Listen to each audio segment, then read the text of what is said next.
It's Saturday and the time is 1 o'clock. Chillmonger's ready, so the show's about to start. The beat's steady, so the flow got a beat too. You like my intro, so I made one just for you. Chillmonger, he be from the north. 33 questions, you got no other choice but to check him out and feel his vibe. He got one of the hottest shows alive. So have a seat and tune in. Chill is ready, so let's begin. 33 fire questions. Chillmonger made these questions. Please check out these questions. Saturday, 1 o'clock p.m. Eastern Standard Time. Don't you miss it. Don't miss it. Peace.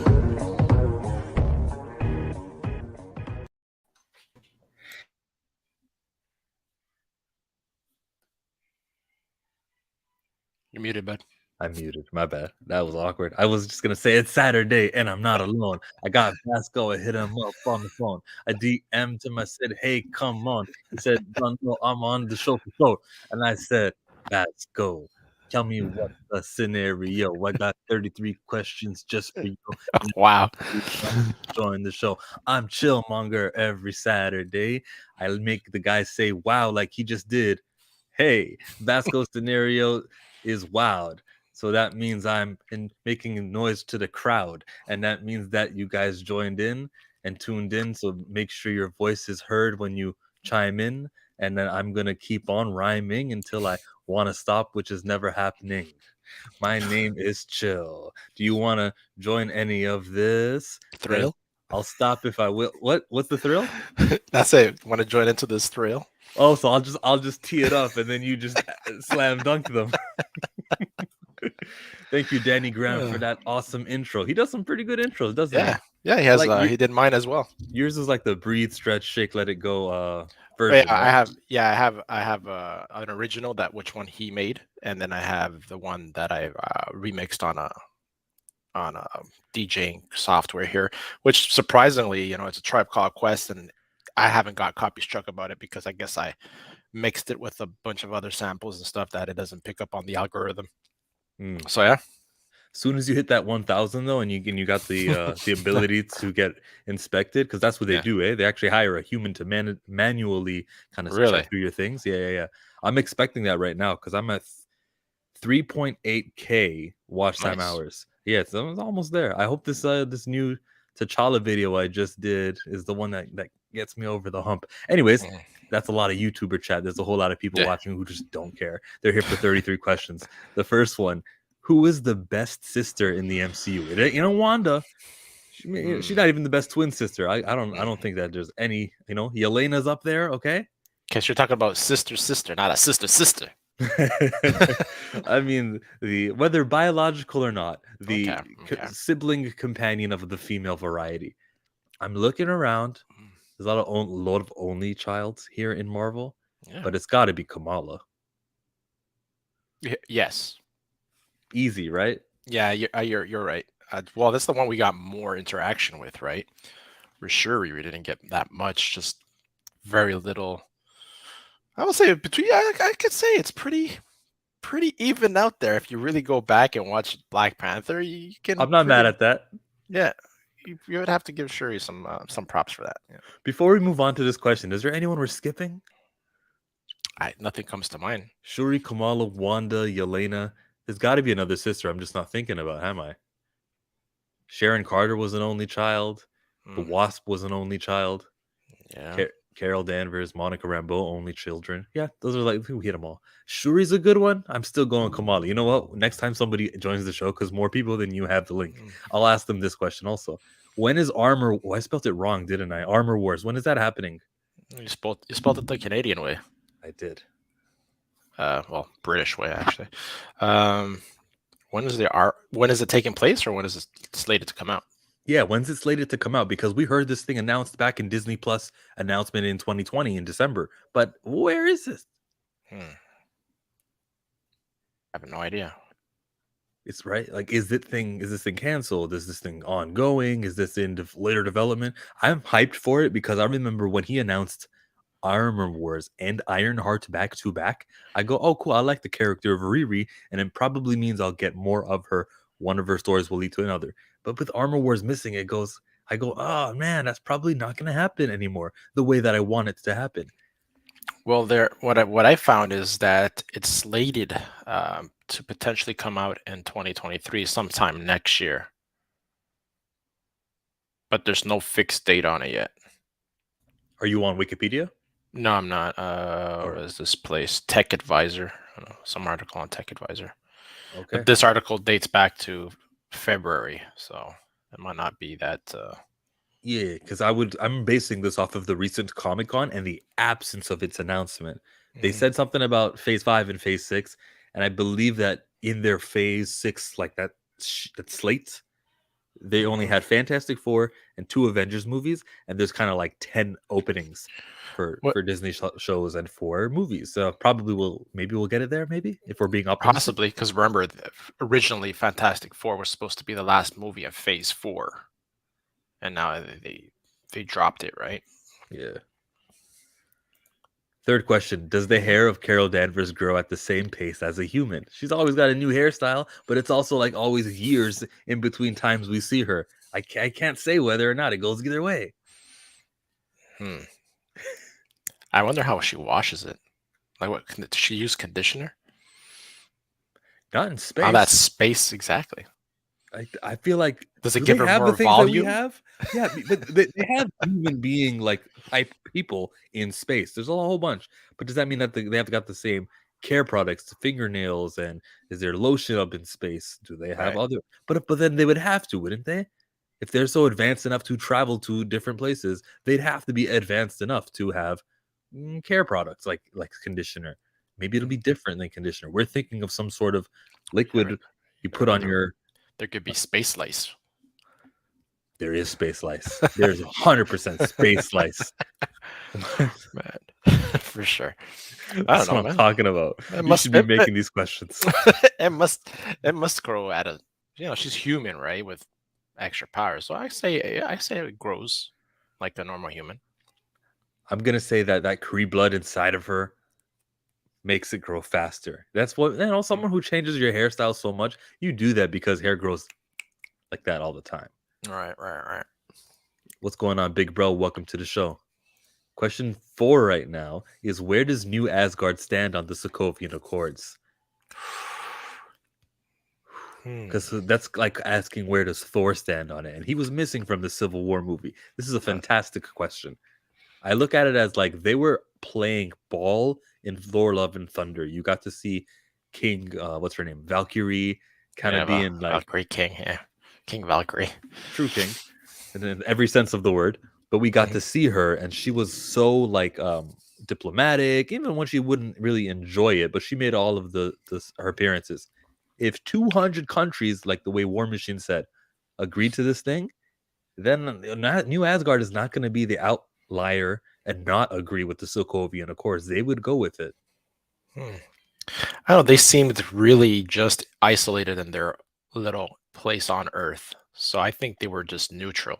They were keeping to their own. That's probably the best possible answer, that they're neutral. Yeah, I think What's, they're neutral.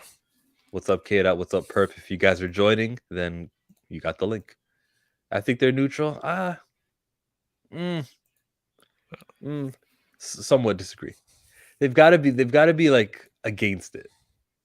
They've got to be against it. He's more closer with Steve than with Tony. Tony's too busy making fun of him. Yeah, right. You know what I mean? Tony didn't give him strongest Avenger in that Quinn ship. What's it Yeah, called? I like Quinjet. that. I like that scene. What is this? Shakespeare in the Park when they first meet. That was funny. Doth mother know you dress in thy. Like, Yeah, drapes and thy drapes. exactly. He's definitely a Steve guy. He's over here joking on the battlefield with him twice. Oh, I've noticed you've copied my beard. And then in the end game, you have the little one. Like they stop just to chit chat with each other. He doesn't do that with Tony Stark. 5. Why did Razor Fist wait for Shang-Chi to whoop all of those grunts before he gets his epic armor? I'm going to stand up. I've actually got a fist. I got razors for my arms. Remember that? Okay. You allowed him to take out all of your little goons. What were you doing there? Are you a coward? Are you the boss? Were you being planning? Were you looking at it and analyzing his fighting style too? Which one is it? Because I view it as cowardice. No, I think more as analyzing his fighting style. to see if there's a weakness in it. So when he goes one-on-one with him, he could, you know, Yeah, have the but upper hand. what does he showed us in his appearances to make you believe that this is actually a pretty wise guy, like a dude who Not does much. analyze. Not Exactly. much. Yeah, that's a good point. Not much. I want to say he's a full-on coward. I Hmm. would join, but I'm about to go to the movie soon. But I'm tuned Ooh, in. what I are you wonder what watching? you're What are you gonna see. watching? DC Yeah, future DC pets, probably. What would you watch, Basco? right now, I'll probably go see that horror movie, Nope or something. Nope. What is it called? Yeah, Nope. Yeah, He's already seen it. I know that. Mm, that's about it. I saw Top Gun twice. Ah. Yeah, it was good, man. Sixth question. Where Nostalgia. yeah? Yeah, Where does Ant-Man record his podcast? City of San Francisco, I'm gonna say. yeah, for sure. That's where he lives. Okay. Unless, well, we're talking about like right now for the new movie that's coming out for Quantumania. That he's like apparently he's being interviewed and he has this book. Oh, is he doing it from the quantum realm? Does he have like Wi-Fi signal that can do that with it? That'll be some crazy ass Wi-Fi. Why not though? They could do things that we would have never imagined with the Mhm. PIM particles. Yeah. Yeah, they actually had a radio where they were like, "All right, I'm going subatomic, guys," and Hank Pym was in the quantum realm during Hmm. Ant-Man and the Wasp during that final mission. Yeah, he could be in the quantum realm. My question is this: if you broadcast, would it be broadcast to different realms at the same time? Yeah, you never know who's gonna pick up on that signal and then go, Hmm. "What's going on here?" Yeah, your airwaves, you don't realize it, but they're causing a disturbance in our hospitals. For sure. For sure. Oh, What's up? we should write these movies. Come on now. What's up, Tony? What's up, Maz Mama Bear? And Ant-Man has a channel. Oh yeah, yeah, more than Sloth Baby Productions. We got Perp who answers that he's gonna watch Marcel the Show for the second time. I mean, it looked interesting, but shit, you're gonna watch that movie twice, then it's got to be good, huh? That's an anime. Marcel the Shell with Shoes On is like one of those Oh, independent yeah. Yes. A24. Yes. I think I saw a preview when I was watching Top Gun. Yeah. Yeah. So if that movie's getting watched by him twice, then he's leaving 33 Burning Questions to watch it. You know it's got to be valuable, right? Damn. Can't just be leaving my show for a movie.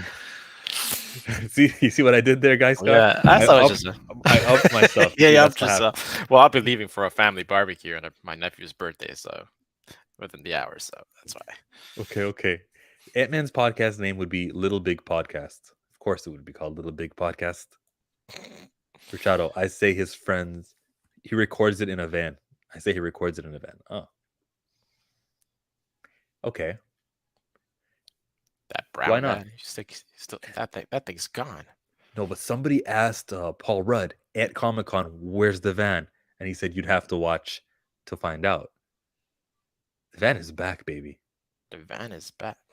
Okay, I wonder how they're gonna work that out. When should Kamala become an Avenger? Officially, when should become an Avenger? Probably after the Marvels. She's Do you gonna mean become do you mean at the end of the movie, or do you mean in an appearance afterwards completely? probably at the end of the movie, cut scene or what is it? End credit scene or something. Something like that? Hmm. I think that's too soon on her second appearance. And remember that they filmed her first series and they filmed the Captain Marvel 2 before each of them came out. We don't know the reception of what Kamala Khan's character is. Yeah, but look at Wanda right after freaking Age of Ultron and everything she did. At the end of the movie, she was already in the Avengers facility, recruited. Okay, she had a better grasp of her powers and she had a relationship with Avengers. She is a bit different than what Kamala is, which is, just kind of learned the light stuff, just kind of getting her foot on the ground. Hmm. Has a couple of social media appearances. She didn't interact with an Infinity Stone the way Wanda did, and she has not yet met an Avenger or the Avengers. She will only have met Monica and Carol, which maybe that is enough. You might be onto something, actually. Yeah, it'll be sufficient. It'll be equal to Wanda. I But think so. she is younger than Wanda was. Wanda was a couple years older than what Kamala is. True. That age makes a little bit of a difference. Yeah, she's still in high school, right? So Marcel is dope, innovative, something Disney has lost for years now. It sounded like it. It's like a documentary style about a shell. Very unique. You're right. You think the MCU would have her criticize the Avengers and create her own team? That is what the champions are. Are you a comic book guy, Richado, or did you just like make that up on the fly? What's good, D Diesel? Another podcast name could be Langcast. What's the pun? I don't get Langcast. What Ang is is his last name. Langcast? But is it supposed to sound like podcast? What's the play on words that you're going for? It's not that creative, perp. Sorry. Go back to the drawing board. Boo. Who is the Triple H of Marvel? Who is the Paul Levesque? Who's the guy who married the boss's daughter? Who's the successor?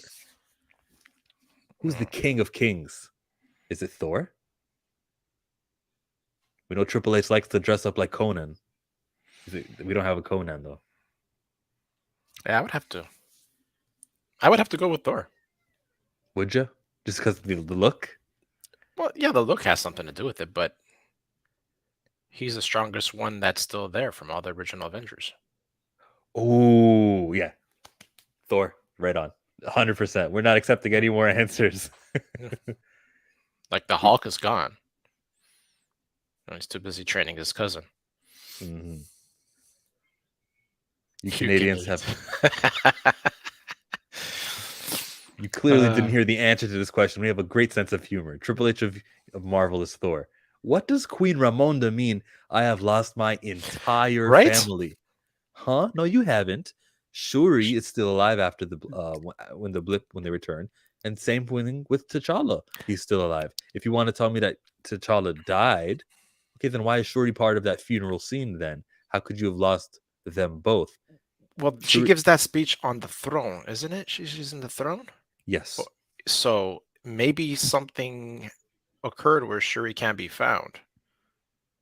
She's like underwater in the movie? We don't know. Maybe she goes missing. Maybe in the battle she thinks she's done for. Okay. Or there's obviously something we're missing.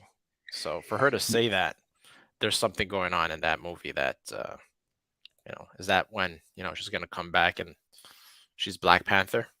You know what I'm saying? Yeah, I never yielded, I'm not dead type thing. Yeah. That happens in movies. And we do got to see the movie to fully understand. Can't just straight up dismiss it as like they have no idea what they're talking about. Even though Theo Butler did when I had him on the show a couple of days ago. I sent him an invite to this too, so you might see him pop in any minute now. No problem. But we can't just completely dismiss it. We got to be a little bit open to the events of the film. She could be missing during the plot. Yeah. You got Drax. Drax is the Triple H. Why not? It's evolution, baby. Maybe she doesn't consider Shuri to be part of the... Shut up. I just want the have bring dishonor to the family. You are outcasted. Her character arc of being more critical, but they would probably need some Civil War II type of storyline where Carol is made more morally gray. Carol Danvers doesn't need that because enough of her, I guess, real life critics view that movie or that character as sort of like a step down or lesser than what everyone else is. I don't think Carol Danvers needs any more like from the story to bring her into like not popular top tier status. We're fighting an uphill battle with her character. You want to comment on that? No, I agree with what you said. Cool. Yeah, she doesn't have to answer to anybody with the power she has. D. Diesel adds that he's Brock Rumlow as Triple H. I don't. LH says maybe Shuri run away. That's my guess. I could be wrong. She did not run away. Come on now. You started already? Is it not 1 o'clock, Mike Porter? Mike, it's Saturday and the time is 1 o'clock. Remember the lyrics of the show? Same time every week. Question number 10. How many Avengers should be in Kang Dynasty and Secret Wars? Okay, here's what I think. Infinity War was special. Endgame were special because they got everybody. Even if you think of flashback scenes, even if you think of like Queen Ramonda made it right at the end of Endgame. We had, when they went back to 2012, we had the Ancient One popping up. We had the Adam Pierce Adam Pierce. No, the leader of the Shield. He was inside of that movie also in Endgame when they went back in time. All characters were represented. They should not do that with Kang Dynasty and Secret Wars. I don't want to see Moon Knight. I don't think Daredevil has a place either. I think She-Hulk, if maybe her, if she's going to show up with her cousin, but really, we cannot have every single character showing up for the sake of attendance. What I want is a real good story. We have so many characters now. It would be hard to juggle, and it would bog down and slow things down. I don't need you guys to flex how many characters you have. Unless it comes to some sort of final fight thing. If you want to add like 5 guys or 10 guys who weren't in the whole movie, all right, cool. Just for a little fight at the end, they showed up in time. Yes, we get to see Kamala Khan fighting alongside Carol. That would be cool. I want Spider-Man in there for sure. Get that figured out with Sony, but I don't need everybody. So how many Avengers should be in Kang Dynasty? Give me 9 main Avengers in Kang Dynasty. Just like Age of Ultron had like 9 of them. Give me 9. And then in Secret Wars, I'll switch it up. At one point, we're gonna get the White Vision, right? Come back. Yeah. Where's he gonna pop up again? He's got a place. And the good thing about Vision is he's inorganic. Like he's just an android. So if there's like some sort of, did you watch the movie Nope yet? No, I haven't. It is too soon for me to say this comparison, so I won't say it. I'm just saying there's value in people who are not organic. There's value in they're in analog and not digital. Both ways, Yeah. Have you ever watched The Orville? Nah. Well, there's an organic there, and his name is Isaac, and he's Android's artificial intelligence, and it goes exactly with what you said right now. There is value in that. Yeah. You thought it was 1:30. Richardo says I have lost my family scene is from a flashback during that 5-year gap, in my opinion. Richardo, that make a whole lot of sense to me. Yeah, forgot about that. That does make sense. We should get back-to-back 3-hour films. Not with Bob Chapek. That guy is the guy who's going to snip so you can have more showtimes in the theater. 3 hours is a lot, bro. Like, an Endgame didn't feel long to me. I loved every minute of it. This wouldn't be as earned as Endgame, in my opinion, from what I'm looking at right now in the MCU. Oh, of course, 100%, because Phase 4 hasn't brought any excitement to Phase 5, in my opinion. There's no build-up. As, the Infinity Stone saga that they did in the MCU, there was build-up because it all interlinked and interconnected, and you saw where it was going to. So as fans, we knew what we were coming against, and we were anxious to see how it was going to develop. But the thing is, like the Infinity Stones, yes, we understand every stone was related to like Guardians, united with Captain Marvel, which united with Captain America 1. They were all had Infinity Stones. I get how that makes sense to you, but there is some sort of attachment between the 10 rings. The characters too. Yeah. Well, okay, the Kamala is connected to Captain Marvel, but the 10 Rings is also connected to the Kamala Khan because we saw that in the same place she gets her bangle. We saw 10 Rings logo. We saw that the Loki time shenanigans did something with Spider-Man No Way Home, which affected Multiverse of Madness. So there is a connection that I see happening. So it's not basically, it's like the characters. That's what's interconnecting the character story right now. It's what connects the movies. Partly characters, but it's definitely not an item that Thanos is going to be collecting and putting, or Kang will be collecting and putting. There isn't that. It's a different style of weaving and attaching to each other. I'm curious to see how it works out. We're being joined by the Black Guru. Hello there. Hello. Greetings. We had a fun question to start off with. It was, who is the best sister in the MCU? Go ahead. The best sister in the MCU, I would say, is Nebula. Oh, I would say it's Nebula because she had to kind of get over her beef with her sister to go after Thanos. So that would be my answer. That's a great answer. He's right. See, that's why we go back. No sister did as much as this. That's right. That's Nebula. And then we asked the wrestling question. Guru, we asked, who is the Triple H of Marvel? That's a really good question. Who's the successor? H of Marvel. Okay. The guy in charge of developmental. In charge of developmental. Yeah, who's the 14-time champion? I would say what first name comes to mind is Doctor Strange. Why? Because Triple H, I remember in the Attitude Era, Triple H was a big deal, but he wasn't quite Austin. He wasn't quite The Rock. But he was as important as them, but he kind of seemed like the beginning of the second tier of great wrestlers at the time. So I look at Doctor Strange the same way. He's not quite, Iron Man. He's not quite Captain America, but he begins that second tier of high quality superheroes. So I would say Doctor Strange. I'm still going with Thor. No, you did not convince Thor? me. Yeah. Okay, Thor, that's cool. Thor, almighty, powerful. Okay, I can see Thor. The haircut, he went from long to short. Like that's definitely Triple H, man. Yeah, the Triple H gimmick, the game gimmick, is sort of to what Thor does too. So Hunter Hearst Helmsley changing up his voice to sound all British. That's the same thing that Chris Hemsworth did. He changed his voice to sound British. Good point. Yeah, I can see Thor. I agree. Okay. Red Skull's daughter Sin is his girlfriend. Oh my god.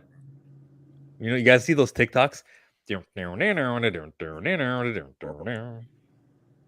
Question from Aglax. I'm not on TikTok. So. I'm not either. I get them on like Instagram and Twitter and everywhere else. All of them. You want to have all of the Avengers showing up in Avengers Kang Dynasty and in Secret Wars? I don't, but that's what we asked the questions. Aglax says he wants all of them. Would you want all of them, Black Guru? No. As a matter of fact, I don't want anybody who was in the Infinity War to show up in Secret Wars. Ooh. So not anybody to literally, but I would like to see all of these new characters we introduced in Phase 4. I would like to see them in Secret Wars. I wouldn't want to see too much Thor or even Wasp, Mantis, like the whole Guardians team. Like, I'd rather not see them. I'd rather focus on the new characters that they've been introducing and building up, like a Moon Knight, Miss Marvel, things of that nature. I can see them losing Wasp because they're going to have Cassie Lang show up, and you don't want to double up too much on the same powers. Plus, the actress is, I guess, perceived to have the wrong popular opinion. How do I put it? She's so, the wrong popular opinion. That's funny. Yeah, but the correct moral opinion. Isn't that right, guys? Car? Screw the popular. The right. What's right is right. What's wrong is wrong. Just bring me good content and good writing. Care about the rest. They're going to be fighting multiple Kangs, similar to something like Age of Ultron. Oh yeah, they could be fighting multiple Kangs. Well, that's what they said. But they said that's what happened, right, with the whole Loki series. Yeah, he's just going to create divergent time branches just on the whim. Like, remember you guys in anime when Madara just was like, "Hey, do the Yu Hokage want to face 5 of me? And do you want all 5 of us to have Susanoo?" Remember, like when he gave that option? Yeah, we can do the same thing with Kang. Do you want to just face 5 of me each? Any anime fans in here? Okay. I watch anime, but not the one you're referencing. Which animes do you watch? AOT, yeah, Jujutsu Kaisen, and a bunch of other little squirrely stuff that you find on Netflix. Wow. And other Crunchyroll and stuff. The magic words. The last anime series that I watched the beginning to the end would have to be Robotech. I'm not familiar with it. Robotech, oh man, no. that was the shit back in the 80s, man. Oh, that's why I'm not familiar with it. Okay, yeah, I don't feel so bad. That and Akira was a good series too. How about Dragon Ball? No. Oh, of course, that's automatic. Never watched Dragon Ball. Oh, really? Wow. Yeah. How many characters can you name? Name as many as you can think of. Who's the main? Who, me? Yeah, me? Oh my god, I have no idea, bro. It starts with a G. Goku. Goku. Yeah. You really don't know, huh? No. Yeah, you really don't. I know, man. When I was streams with Danny and he starts going off on freaking Dragon Ball Z, I was like dead quiet. I'm like, I never watched it, so. But it's crazy. Like, I think that he has like peaked and reached that pop culture level, but then here you are not even knowing Goku. Well, I knew it was G something. Could you if you've seen a picture of Goku, could you call him by name? If you've seen the picture, you can say, "Hey, that's Goku." Yes, I Okay. remember seeing the actual image of the person. Okay. Why'd you say Guru's like, okay. Like, he backed off. Like a lot of depended on the answer to this question. Yeah, because I was just following up with your point as far as you would think Dragon Ball and Goku kind of reached that pop culture threshold to where people would know them, like kind of like Pikachu. Like you don't really know Pokemon, but you know Pikachu. Right. I thought Goku may have been there, so I was asking him to see if he at least could recognize them. That'll support your point that Goku has reached the pop culture threshold. What's up, Herb? Mike says that the multiverse is the direction. Yeah, I agree with that, Mike. Tony says, hi. The FF should definitely be involved in the Kang dynasty. Yeah, the Fantastic Four movie happens first on that little slate before we get to Kang Dynasty. And I think we're really gonna I think we're really gonna get that galactic war with, you know, you're gonna see we're gonna end up getting Galactus, we're gonna end up getting Silver Surfer. That'll be interesting. Jared says that Iman Vellani is Triple H. You give her the reins whenever we're done. That's right. That's the new president of Marvel Studios. As soon as Feige's done, she'll be old enough. She'll have all the experience she needs. She'll be in the seat. That little notebook that she keeps everywhere she goes. Yeah, she's the one. Doctor Strange is good because he's the boss's favorite. Okay, I like that. I like the reasoning there, Aglax. You're thinking. I didn't think about that. Yes, good point. Def Comedy Jam Thor. What up, chat? I've always seen Triple H as a villain. That's why. That's I say Crossbones. There, he has had good parts, but like even when you like him and you think he's funny, it's because he just drugged the boss's daughter and got married to her in Las Vegas. Like that's still an immoral thing to do. We just hated Stephanie and Vince and everyone so much that we laughed at that. But yeah, even when he's the hero, he's the bad guy. It's always making fun of people, telling them to suck it, and we all cheered for it. But that's a trashy thing to do. Generation X. Chill needs a TikTok. I think I get enough TikTok exposure from you and K Dot. I want all the toys. I've had too much Thor at this point. Have you, West? Yeah, he's had a movie. I agree with that. Comedy. Yeah. Too much comedic Thor. I want to see that Thor from Infinity War, who came back and went toe to toe with Thanos and kicked ass. That's the Thor. Dealt with his emotions. Yep. I agree. What about if we got the OG 6 again? That's something that you could definitely surprise us with. Or, oh my God, it's the original 6. They're back together. They do another circle shot. That's a moment's waiting to come. I just don't want to reverse the Tony Stark death. I feel like that's, if you want death to mean something, that's got to be final. You're going to get that shot with the new Avengers. Ooh. You're going to, there's other ways. You're going to get that shot with Joss Whedon directed the first Avengers and the second Avengers. First, he did the circle shot. In the second, do you guys remember in the beginning where everyone kind of went slow motion and they all leaped? Yeah, it was a different angle. If you want to give me another group shot, which is special, yes, but another circle shot with a new 6. That's the Avengers. Like, that's their, the original OG6. The circle shot belongs to them, I would say. I would say come up with their own shot, like a more creative version of their version of the circle shot, basically. Like there's a villain right in front, and then he's looking at, let's just say, Sam Wilson, and he says, "I'm not alone. Avengers assemble." And then behind comes Captain Marvel, and she flies in, and from below the ground, here comes Ant-Man, and he's all of a sudden, and now there's a circle surrounding that one guy. If you can shoot that circle, then yeah, it would be a circle shot, but it would be a different brand of a circle shot. And that's just the first idea in my head. It's got to be unique. It's got to be unique, though. I agree. So hold up. You're saying Sam's the leader of the Avengers? I just picked a name out of my hat. It could be Carol. It could be Hulk. Any of them. I mean Captain America?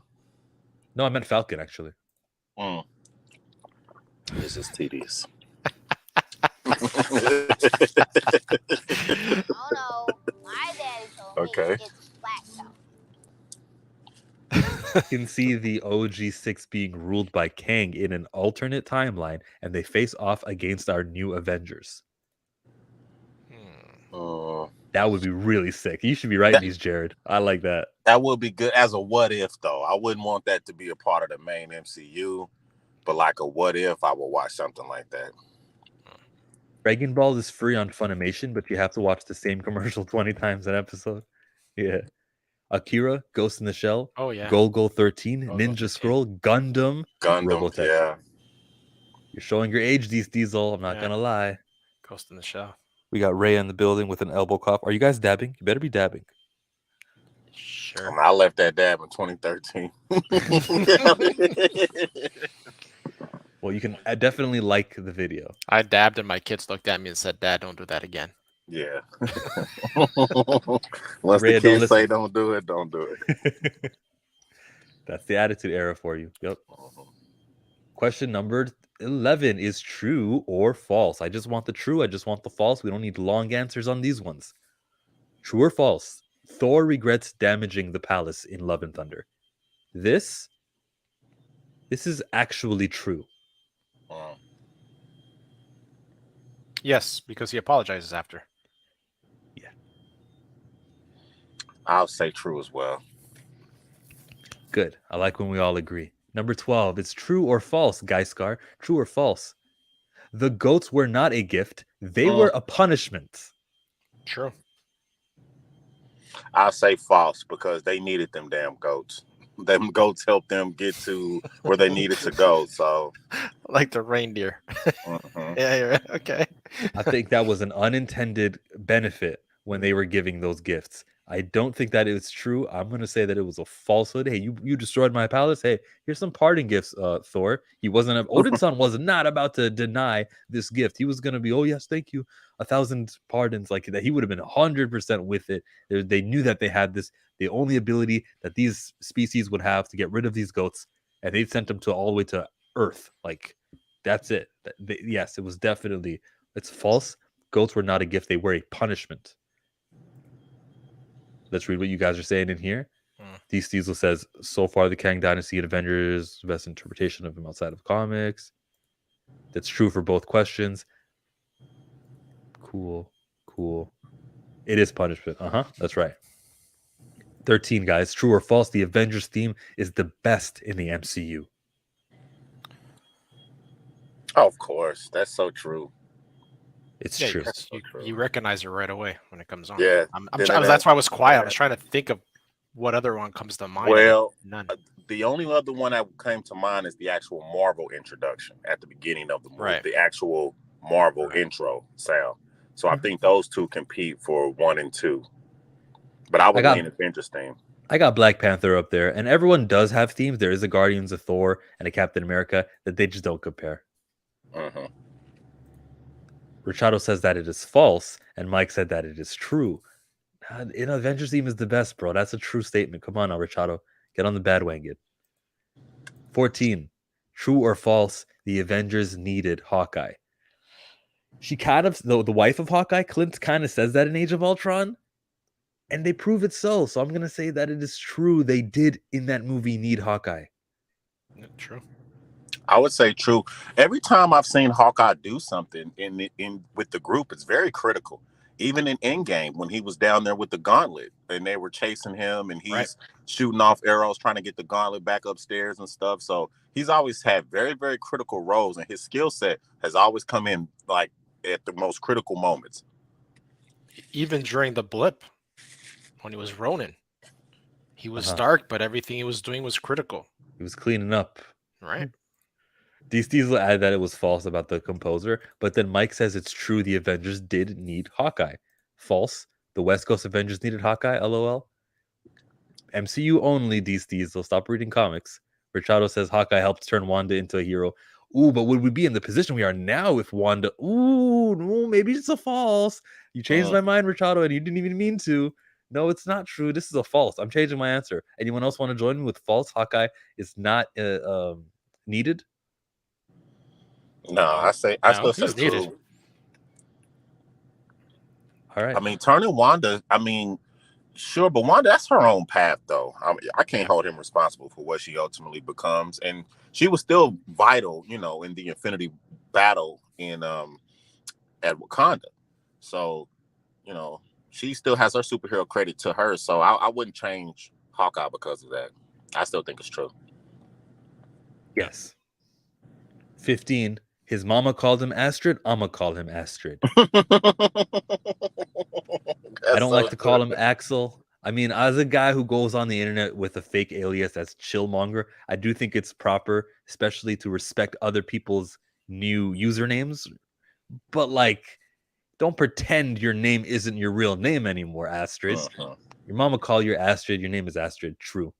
That's true. I love it. In the comments, Perchado adds that Wanda becoming evil can be blame on Vision not being able to stop Thanos from manhandling him. 15, 16. Thor, Love and Thunder was just a movie. That is true. The way that statement was said, I mean, it doesn't feel like it was just a movie. That's a great way to put it. It was just a movie. I say false. No Marvel thing is just a movie. No, I'm not going to ever just do that for one of our masterpieces. We only get 3 a year, and I love them. Right, Mike? Basco, how you feel about this? Thor: Love and Thunder was just a movie. It was a meh movie. So you're going to go with true, huh? Mm-hmm. I would say this quickly on to that point. The thing about a good Marvel movie, ever since the first Avengers movie, there's an emotion that comes over me when I'm done watching it that says, I need to watch this again. Yes. I need to watch this again. Black Panther had that. Doctor Strange had it. Avengers had it. Civil War had it. If I walk out of the movie and I don't feel like I need to watch it again, it ranks lower. It becomes just a movie at that point. That's what Thor did. I don't feel like I need to watch Thor again. 100%. Couldn't have said it better, man. I agree with you 100% with that take. There has been a lack of that feeling. Mm-hmm. And there used to be masters of it. You're muted. My bad. I said that let's keep reading these comments where D. Steezel adds, MCU only is tough because they're not a lot of meat on that bone for me, but I'll try. Steezel says true about the Thor movie. Still haven't watched Thor: Love and Thunder. Damn, West Hill. Damn. I just wait for it to come to streaming. And I did watch it twice. Like there was a need to go, what? People are disliking this movie? Let me check it out. I saw it again. I'm like, no, this is like the standard Marvel. I get it. I think Ragnarok was better, but I still think that it was a pretty good thing, enjoyable time at the movie theaters. It was a comedy, but it's MCU. MCU is more than a movie. You get it, Mike. Mike Stan shill border. Rewatchability is always important. I say true because nobody will see Love and Thunder as part of something massive when they're thinking about pop culture. Yes. And you can see the numbers after its second weekend. So it's I get it. Abysmal. Yeah. Thor: Love and Blunder. Plunder. Okay, there.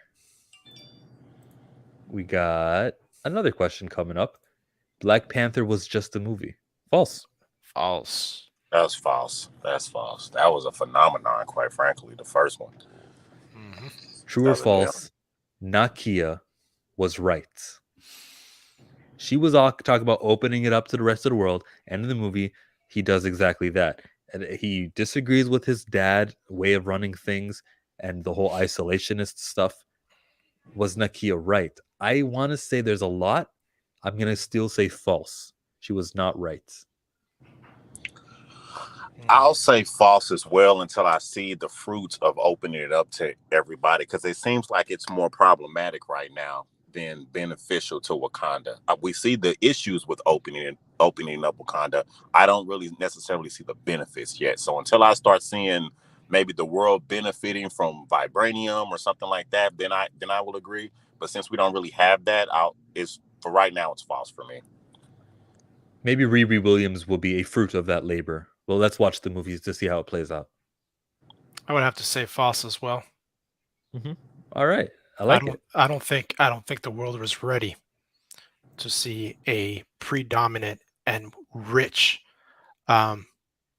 country as Wakanda, led by Black leaders, to be so powerful and whelming. I don't think they were ready for that. Second weekend is very important because all the people who've seen it spread the word. Mm-hmm. Yeah, that's right. So the second week's performance, let's see how much people enjoyed the movie. You can really map out the rest of its, tenure in the theaters based on the second week. 18. So that was true or false. Next, we're gonna ask if Black Widow is the name of a spider. Can you say we already have a Spider Woman in the MCU? No, we can't No. actually say that shit. No, man. Nah. Nice try. You No. maybe if you don't want to have Spider Woman Jessica Drew and you're not a fan, you can be like, oh, we already got a Spider Woman. But Well, it's not. let's ask this question though. Let's ask a caveat to this question. If you gave Black Widow the spider webs, because that's a machine, right? That's a thing. So if you give her those, could she be as effective as a Spider-Man with them? She has the talent. I mean, she's very. Well, you're dead on, man. After seeing freaking Black Widow movie and she's jumping from like that place, crashing from one freaking piece of rubbish to the other piece of rubbish and not dying from, absolutely she can. She can pull it off. 100%. Yeah, if you give her the web shooters, I think she'll be as capable as anybody else with them. Absolutely. Real talk. The FF should have been the first American superheroes to visit Wakanda. That would be accurate. No, we can't. Yeah, we can't call her Spider-Woman. If Marvel had those rights back then, we would have gotten Spider-Woman by now. Would you agree with that? You think Spider-Woman would have been due? That's more of a phase 4 or phase 5 sort of introduction to me. Spider-Woman. She's not priority. Yeah. No. Yeah. Even in the book, she wasn't that big of a character either. Black Panther was way more than a movie, way more, shows how important the MCU is to culture. The MCU is very high standards to me, and Black Panther proves it. It is. It does. But do any bad movies disprove it, though, Mike? Oh, you're gonna say there was no bad movies. That's what you're gonna say. I don't think there are no bad movies. I think Marvel kind of compares to itself. There's bad Marvel movies, but if you compare that Marvel movie versus the rest of the decade, it's probably better.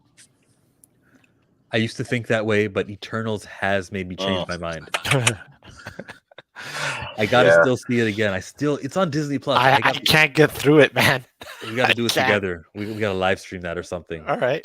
We cannot. We have to give that movie a second chance. Watch it in HD with the way it's intended, and see what happens. Because you didn't see it in the movie theaters too, I'm guessing. Oh, I saw it in the theaters. How? You had to wait? Yeah, it was in theaters. It was released here. But didn't they have a mandate to get in?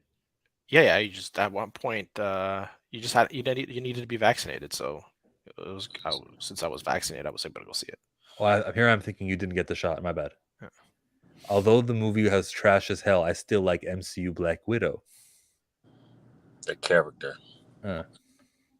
We got Diesel and no T'Challa, no ticket. Guys, many people feel like that.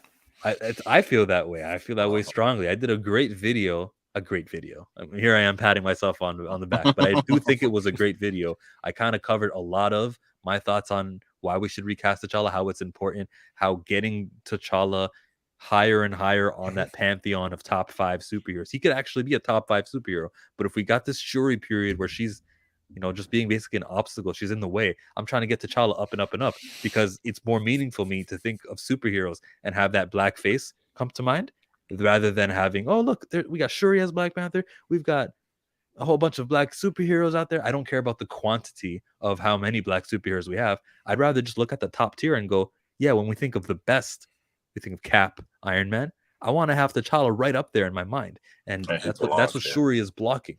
Progress. You guys, I wouldn't say Shuri is blocking that though. That's kind of tough. She's not blocking it, but the studio using her and not using T'Challa, that blocks it. No, I agree with part of that. I just feel like, Shuri being the Black Panther is a part of the comic too. It's not. It's not a stretch, but I do agree with your main point as far as when you look at the top superheroes, Black Panther, T'Challa should be, in there. So I do agree with that. And Shuri was only the Black Panther for a brief moment. It was 5 years in our time, but in comic books, 5 years is only 3-4 months. Like 5 years is nothing. We can't just say it happened in the comics. Therefore, if you read the comics, you'd see that there's more comic books of T'Challa as not the Black Panther, while Shuri was the Black Panther. It's not like she was selling comic book issues like that. They just did like 4 or 5 stories of her. One of them being when she becomes the Black Panther, one of them being when she dies, and then like 3 little things in between. Like it was not a successful long-term thing. It was a little blip. So yeah, it happened in the comics, but it didn't happen the way you may have imagined it if you've read them. What I would say to the Shuri point, though, what I was more referencing is like she's blocking the T'Challa ascendance into the top 5. And I'm like, I wouldn't say she's blocking it as a character or turning her into the Black Panther, because she has been the Black Panther before, even for a blip. So with the unfortunate passing of Chadwick, if they didn't instantly recast T'Challa, which they probably should have, that's a different, debate. But since they're not doing that, allowing Shuri to be Black Panther for a brief moment is actually, it's okay as long as they come back with the recast of T'Challa. As long as they make it a blip in the MCU the same way it was a blip in the comics is what I'm referencing. So I don't think she's blocking it if they go ahead and recast T'Challa down the road. Okay. Look what you started, Diesel. You can't just mention T'Challa and the Black Panther franchise without me getting there. But yeah, go check out that video. High recommend. MCU's great or good movies outweigh the bad or avenge movies, in my opinion. I don't understand what you mean because you didn't write that properly. Average movies, you got them. I don't know if you meant Avenger movie. I don't know what he's trying to say. Nah, Eternals definitely does not deserve a second watch. We got Theo from I Ain't Saying I'm Just Saying. Hello there. Man, I'm sorry. Family issues this morning. Real life comes first. Like Basco's about to leave us for his family as soon as he needs. How much more time you got? I got about 51. I got about another 10-15 minutes. Okay. We got Rhea reminding everyone to smash that like button. Rhea, you're so supportive. Thank you. Diesel. Eternals, Black Widow, Captain Marvel. Most of the Thor films was beyond disappointing. That's what people say. I like them all. Mike says no bad movies in the MCU. Good answer. Yeah. Eternals is great. Probably will have consequences in the MCU, but not everything is going to hit everyone. Disney Plus Marvel is a comic book store. Get what you want. Theo, I just saw you move your camera. Are you like on a tripod right now? Because usually the phone. No, I always have it on a tripod. It's just I'm trying to make sure the camera angle is right and everything like that. Okay. But you got the landscape right rather than a portrait view. So yeah. I'm trying something different today. You're trying something correct. That's the way to go. Oh, well, thank you. Look, see? There you go. Karen, thank you. Oh man. What's up, Skip and Tosh? Skip, I'll send you a link if you want to join, if you're able to join. Rhea says, it's Theo. Rhea! We got I'd rather watch Black Widow or Thor Dark World than most DC movies. See, that's my point. And a Marvel movie can be bad, but compared to some of the other stuff that's out there, especially other superhero films like DC and Sony or Fox and stuff like that, and you start to see the Marvel stuff is way better. Our first question. I think it's a storytelling issue. Right. That's what it boils down to. It's a storytelling issue. Like DC can't tell them stories. Right? I still don't know how they got Justice League so conflicted. Never mind. Answer our first question here that we did. We were asking who was the best sister in the MCU. Wanda came to mind. We had Kamala Khan come to mind. Nebula from the Guardians of the Galaxy came to mind also. Shuri, who was the best sister so far in the MCU? See, oh man. I don't want to say. See, I want to say Gamora. She ain't even in the list.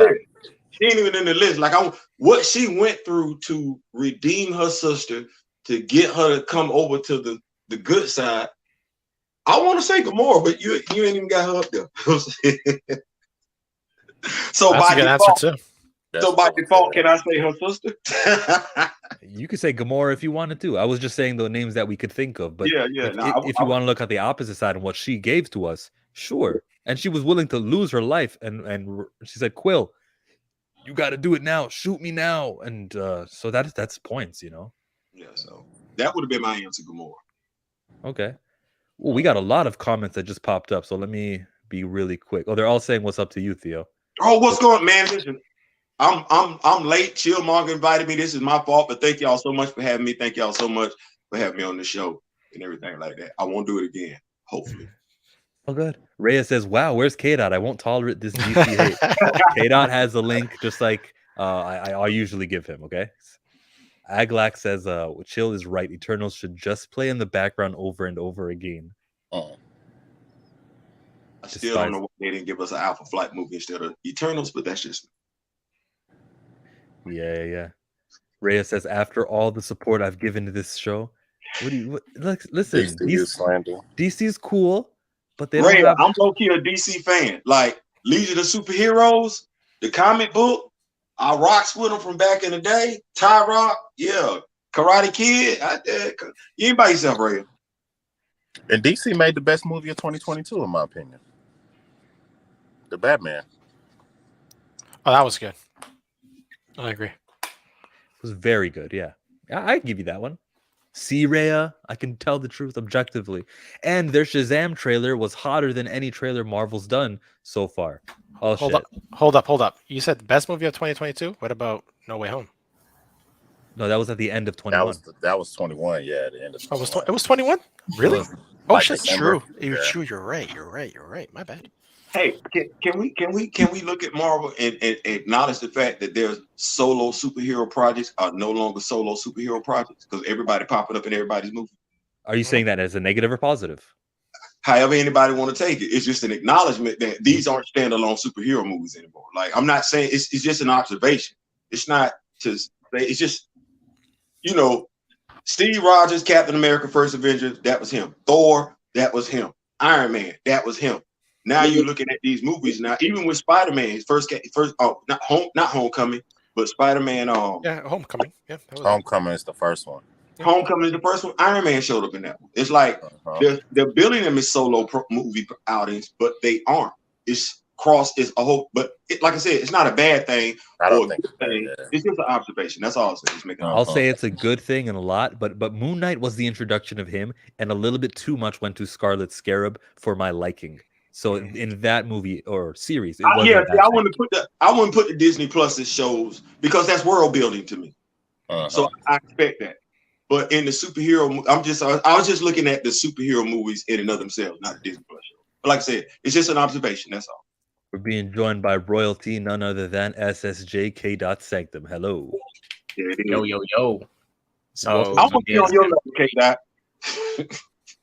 So supposedly Chillmonger did send me the link. I just didn't check my DM this whole time.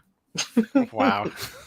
But I didn't get the notification. Usually the number comes up on the DM thing, right? So don't give me that, because like in that first minute of the show, Basco, didn't I say when Perp showed up and when K-Dot showed up, I said you guys both have the link? Didn't I say that? Mm-hmm.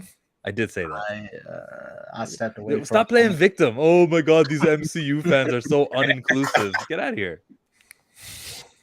So the first question, K-Dot, was, who is the best sister in the MCU? Where do you want to take it? Gamora, Nebula, Shuri?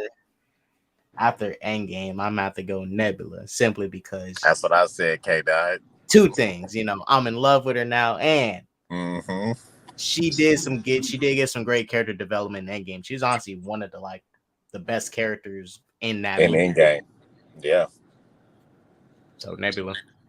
Because let's be real, Gamora, she was letting her sister get torn up. She couldn't take at least one L for her sister, not one. She would let her sister get tore up by Thanos. He was stripping her apart, making her a robot. Gamora couldn't take one sacrifice at least.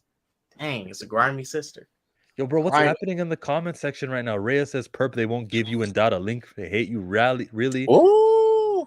Rhea, I would join, but I wasn't about to go into the movies right now. Yeah, we established that. And then you say you didn't get a link. And she says, I'm going to see Nope finally. And then, oops, no, he did send me the link. Dot expose and chill. Yeah, shut up, Rhea. Yeah, LOL. Sure. We're not on good terms anymore, Rhea. We got some working to do.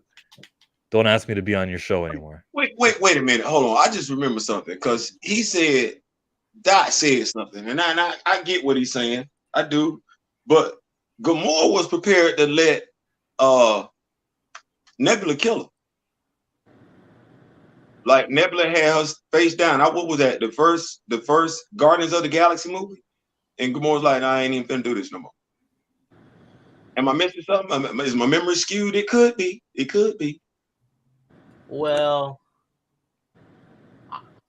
look at it like this. When now I gotta look at it. I just look at it like this. Look at it like this. Gamora, if Gamora dies, she gets to die and go wherever she go with a perfect body. It's it's all fine, no robotics and stuff. And Nebula still gotta live like a robot for the rest of her life. So what you saying is you gonna applaud Nebula for her character development, but you gonna hold Gamora's character development against her because they was both some effed up people. I ain't asking. I'm just asking. I'm a lot more biased against Gamora. Okay. You biased. Okay, let's go chill. Next question. He just said what I needed him to say. He said being biased. Let's go. Keep going. Theo, who would be Elvis's favorite Avenger? The hips, Elvis Presley. Wasn't his favorite? Oh, Nebula. She does that hip thing when she walks. Who would be Elvis's favorite Avenger? It's got to be somebody with a high collar. So I'm gonna go Star Fox. All right, good answer. Star-Lord, you mean? As a matter of fact, because he's the ladies' man. So yeah, it's gonna be Star Fox. Yeah. Oh, I would say his favorite Avenger will probably be Black Panther. Because he get all his fucking shit from black people, so he'll have his ass in Wakanda a lot, I would imagine. You petty as hell for that one. But it's you ain't right, but you ain't wrong. I ain't lying, though. Am I lying? No. All right. It's just a metaphor, dude. Oh boy, Lord. You gonna top that one, Guy Scar? I don't think I can. I think Star-Lord would be it. Star-Lord and Star Fox. I thought Theo meant Star-Lord when he said that, but you said that Star Fox was a leader. Thanos' brother. Thanos' brother. Because he gives off like pheromones to attract. And he got that high collar like Elvis. We gotta win this race. Yeah, I'm talking about him. Lemonade. You're going with Peter. Refreshing drink. Hey, and you're saying Peter Quill Basco? Yes, I'm saying Peter Quill. Yeah. His dance moves. I can see that though, because Peter gonna have hip moves too. Yeah, I can see Peter. Yeah, I can see that. Yeah. Black Widow would be Elvis's favorite. I guess for reasons, just yeah, she could. That's always possible. I thought that's where he was going, where he said Elvis was going to be hanging out with him in Wakanda. Nah, you know why I said that. If I know Elvis' history and how I do. career, listen, I thought you was hitting with the 2 for 1. Let's keep reading. Question number 21 of 33, Burning MCU Questions. Chilling here with the Basco Scenario, Black Guru, SSJK.Sanctum. I ain't saying, I'm just saying, with Theo B. You have a vibranium shield. Would you rather face a Yellow Jacket or Ghost? Which Ant-Man villain would you face with this little shield made of vibranium in your hand? I'm facing the Yellow Jacket because at least you can always see him. He might be a little bit small, but Ghost is another animal, bro. That's a weird power I don't want to face. That's a tough one. It is. I'd rather face Yellow Jacket, because if he gets hit with the shield, regardless at what size he at, it's gonna hurt. But if I throw the shield at Ghost, it go through. And I know a lot of things about vibranium, but I don't necessarily remember reading somewhere where it can cause a disturbance with the molecular system to cause a person to phase from being intangible to tangible. So I don't like that. I'm gonna go with Yellow Jacket. I don't like that. Anybody else? Yellow Jacket, I guess. Yeah, I would say Yellow Jacket too. I wouldn't want to fight either one because I'm running, but I'd rather take Yellow Jacket. I mean, we saw in that What If episode what Hank Pym, if he was evil, what he did to all the Avengers. So, mind you, Yellow Jacket's a villain. We know in Ant-Man 1 they held him back. So, I imagine he's going to do the same exact thing to me, what Hank Pym did to everybody else. So, but I'd rather fight him. At least, you could see him to an extent if you got the right tech. It's divided in the comments too, because D Diesel says Yellow Jacket, Richado says Ghost, and Micah goes to Yellow Jacket. But Ghost was having problems phasing in and out. She might be better off now. We go to the next comment here. I have a fear of Yellow Jacket exploding from within my body. Yep, me too. 22. Based off their interaction, is Stark wealthier than Musk? Do you guys remember the Elon Musk scene in Iron Man 2? They were like, yeah, we'll definitely see. We'll make plans later on. I thought that Stark was giving Elon Musk the, oh yeah, good to see you, but I got more important business. The interaction shows me Stark is wealthier than Musk. Wait, Elon Musk was in the movie? Iron Man 2. I have to go rewatch that. He showed up in the movie? In the beginning, right? It was when they were in France before that race, when Elon Musk was there. I think they used Elon Musk's headquarters to shoot, and he's like, yeah, as a condition, you got to have me in the movie as a little cameo. And yes, he was in there. Oh. Pepper Potts goes, hey, Elon, and he's just at the table drinking. I remember that. Yeah, I remember that. I would think for, just for Marvel purposes, that Tony Stark would be richer than Elon Musk, regardless of how rich Elon Musk is in the real world. That's why we use the term wealthy, right? And if I'm not mistaken, Stark inherited his money. He inherited, Stark Industries. So that's wealth when you can transfer it to a different generation. I think Elon, he had some money, but he didn't he did most of the work himself in his lifetime to take the riches to where it's at now. So that'll be the difference for me. I think Stark is wealthier because his wealth was passed down to him from a previous generation. Mike says, yes, he is wealthier than Musk. Musk couldn't even buy Twitter. I mean, he's a lot wealthier. Look at, Tony was in the weapons industry. I mean, he was for a while, but he was funding the military, helped them out, making all this tech. I mean, this dude made an element he made a new element. Yeah, he's. And the thing is like everybody's alluded to, Tony, that was generational wealth that was passed down to him, only for him to grow that wealth once he got it. Right. Like it didn't just sit there where he was just, I got, the family money. No, he's actually adding to the family money. I mean, let's think about this thing for a second. He dead and gone, and Stark Foundation still making money.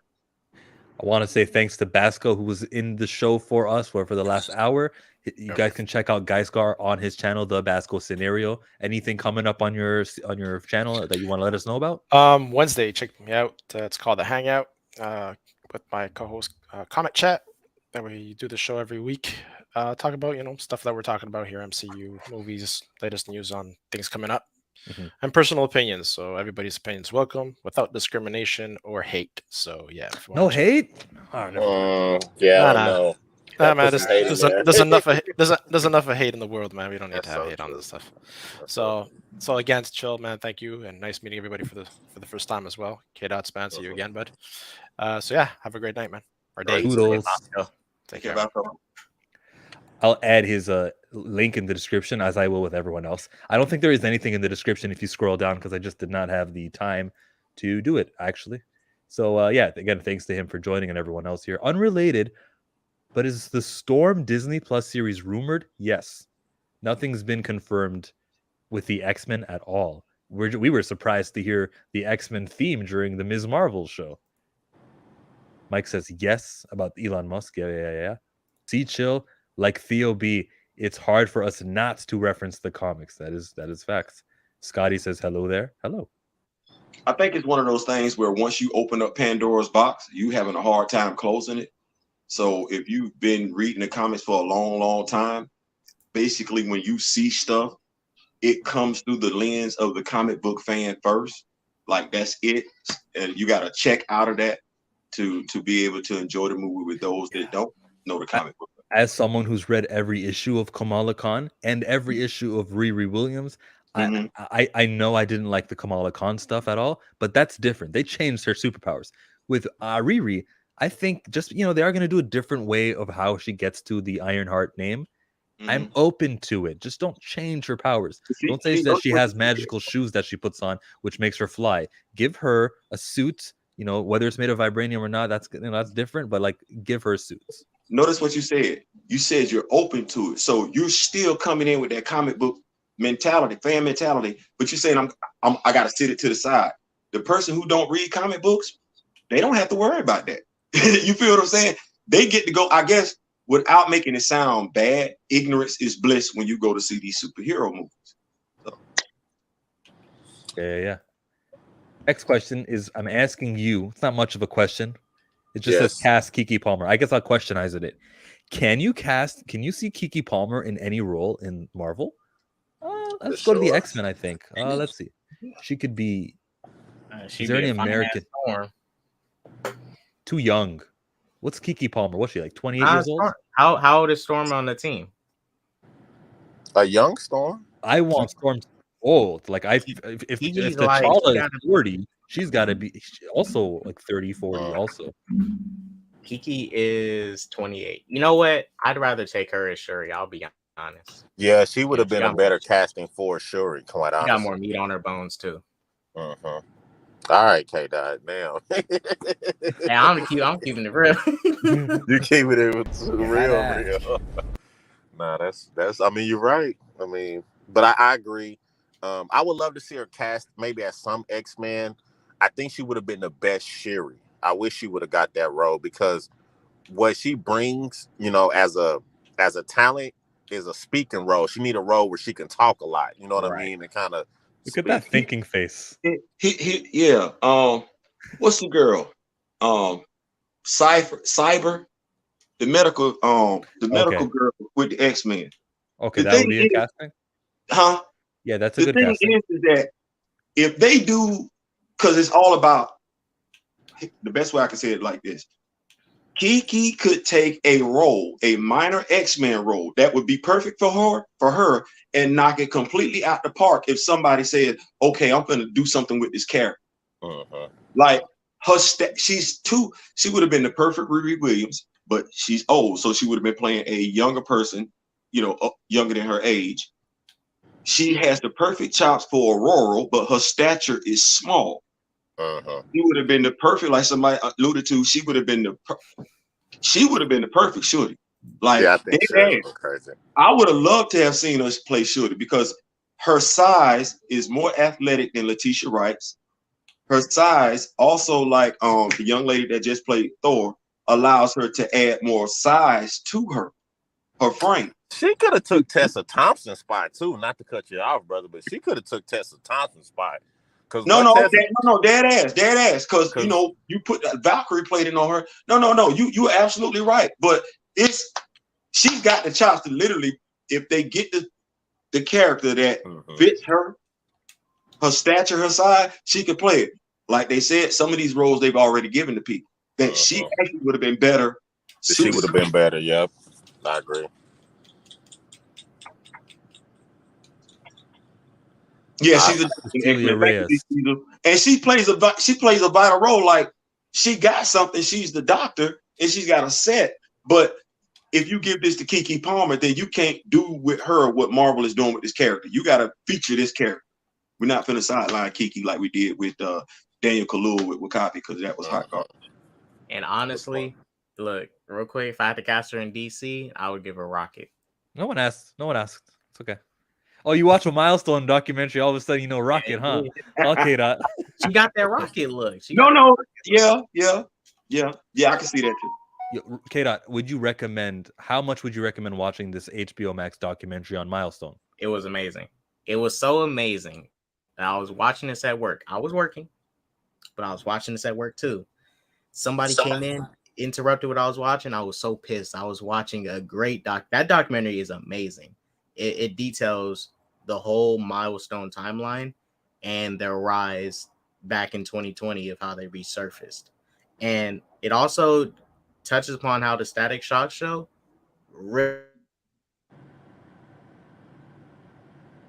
Did he cut off for me too? Or just he cut off for me too. If I may chill, I was a corporal in Okinawa, Japan in 1991.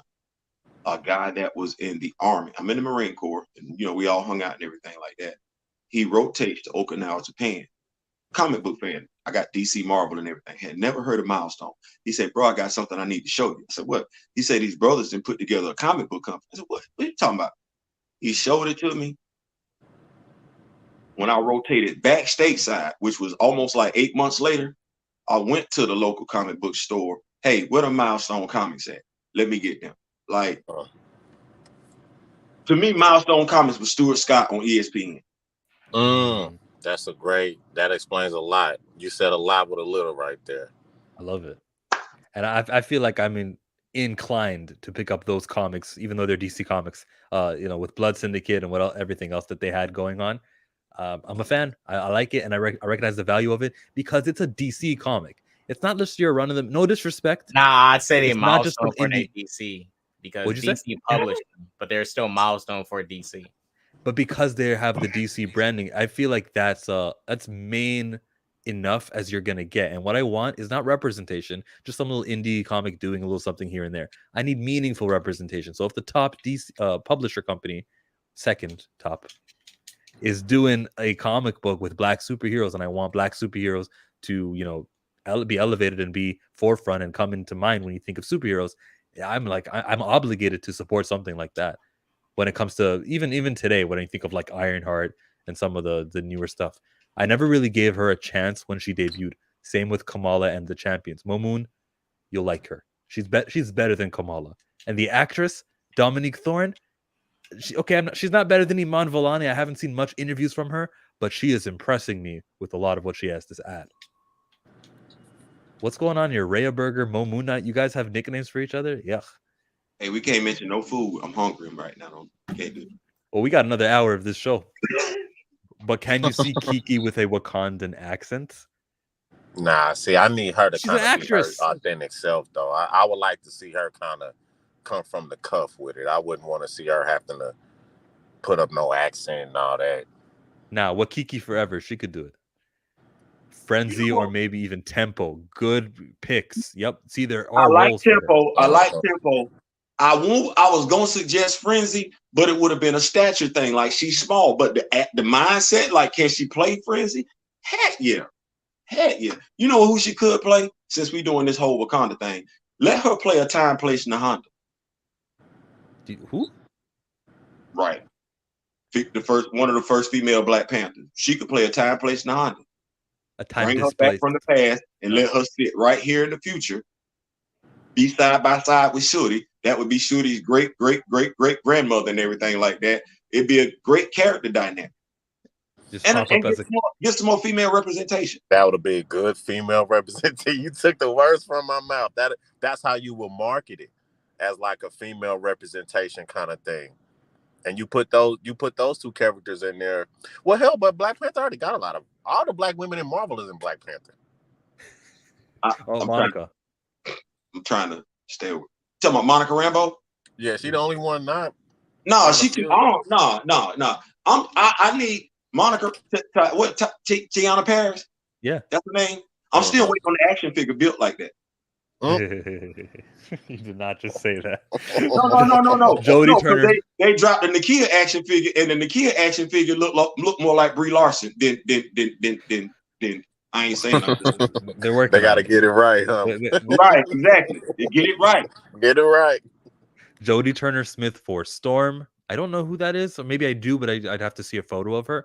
I know that the milestone history, but I'll check it out. Yeah, Diesel, you gotta check it out. What's it called exactly? It's on HBO Max. It'll be the first milestone thing that pops up. Static Shock rekindles my love for superhero cartoons. Stuart Scott, nice analogy. Dang, indie ain't meaningful. It's not the same, no matter how cool Philadelphia is. And I'm not hating on Philadelphia, but no matter how cool it is, it's not at the same publicity and it doesn't reach the same eyes. And because of that, no matter how cool the characters are, or the character and his vampire father, however that story goes, no matter how cool this independent comic book called Philadelphia is by Rodney Barnes, he would make way more of a difference, and it would be movie tier if it was a Marvel or a DC comic. Like, there's no potential that Philadelphia has. There's the avenue to reach success isn't as successful as for the big two. I think that's the fans' fault though. Yeah, I'm not saying it's not anyone's fault. Sure, we should definitely be supporting these independents. What I'm saying and unifyingly, and more of us should support independents than should be supporting even the Black Panther, if we want to say it that way. But what I'm it's saying not is the case. that, Not likely. what I'm saying is that we've gotten to a point, and it's not just with comics. I'm not just saying it. It's with video games. We've gotten to a point where we, as the consumer, we're no longer dictating what's being provided to us. No, what's happening is that we're being told this is what you're gonna take it or leave it. And we have gotten past the point of, you know what, I'm gonna leave it, because we're so used to having it. If you take NBA games like NBA 2K, games like Madden, how they're underperforming, not underselling, how they're underperforming. Same thing with these comic book companies. Because we like them, we're allowing them to give us substandard product, and we're not withholding our funds. Now, you do have other companies out here, small, and I'm talking about across the board. We're not talking about just comic book companies. You do have other companies out here, small, that are offering a superior product. Well, as the consumer, at what point do you get it across your mind that, you know what, I'm not going to keep going to the popular person getting inferior product. I'm gonna go to the smaller company and get superior product. That's why it's like, it's a slippery slope. It's a catch-22. But we have to remember that the power resides with the consumer. It's not with the provider. It never has been. We dictate what's on the market. And right now, we've lost our way because we're letting it be dictated as to what we're going to purchase. But that's the marketing, though. That's a marketing issue right there. Because marketing plays a part. Yeah, right. Small versus big is really only talking about their position in the marketplace. You see what I'm saying? So when we say the big company with the inferior product, they're big because they have a big market cap. Right. You know But see how we're sharing this information right here? This is what it boils, because what did they say? We all work in business. I'm not going to act like that. The best way you kill it, the easiest way to kill a company is word of mouth. All you got to do is go and say, hey, man, I had a bad transaction, and it spread like wildfire. So when we share this information, this is what we're doing right here. Then it's incumbent upon us, the ones that's sharing the information, the ones that's listening to the information, to say, oh, I got choices on the table I never knew existed before. Let me go out here and see what it looked like. That's all I'm saying. I do understand everything that everybody's saying, the market, because if you got the market, you got the money, you're going to get way more exposure than the little person is. I definitely get that. But once it's out there. Let's read a couple of challenge, these. Though. That's what I was saying really quickly. That was the challenge, though, of a small company. And like, and I'm imagining you're referencing Milestone when you say small company. No. Anybody, like any just startup. Anybody, yeah, in general. Yeah. But to the point of Milestone, but putting out a documentary to educate people on your story, and that's good marketing. That's going to open up the word of mouth. You know what I mean? Like we're having now. And I do agree with your point that basically the word of mouth is the best advertising. So the fact that we're even talking about it means that there's a smaller company out there that's trying to do the right thing so they can gain more market capital. Another thing I'll say is A24 is doing a great job with their movies. And they're starting to get more market capital, putting more movies out and things like that. So they're becoming more aggressive, but they've always made great movies. Right. If we look at it, companies like, if we want to take it to comments like Milestone and Image and everything like that, then nobody really doing word of mouth. Then we started looking at the stories. Then we started looking at the art, like, oh, they got something. The fan built them up and got them attractive enough to the point, because, you know, even some of the Image characters wound up over there at DC.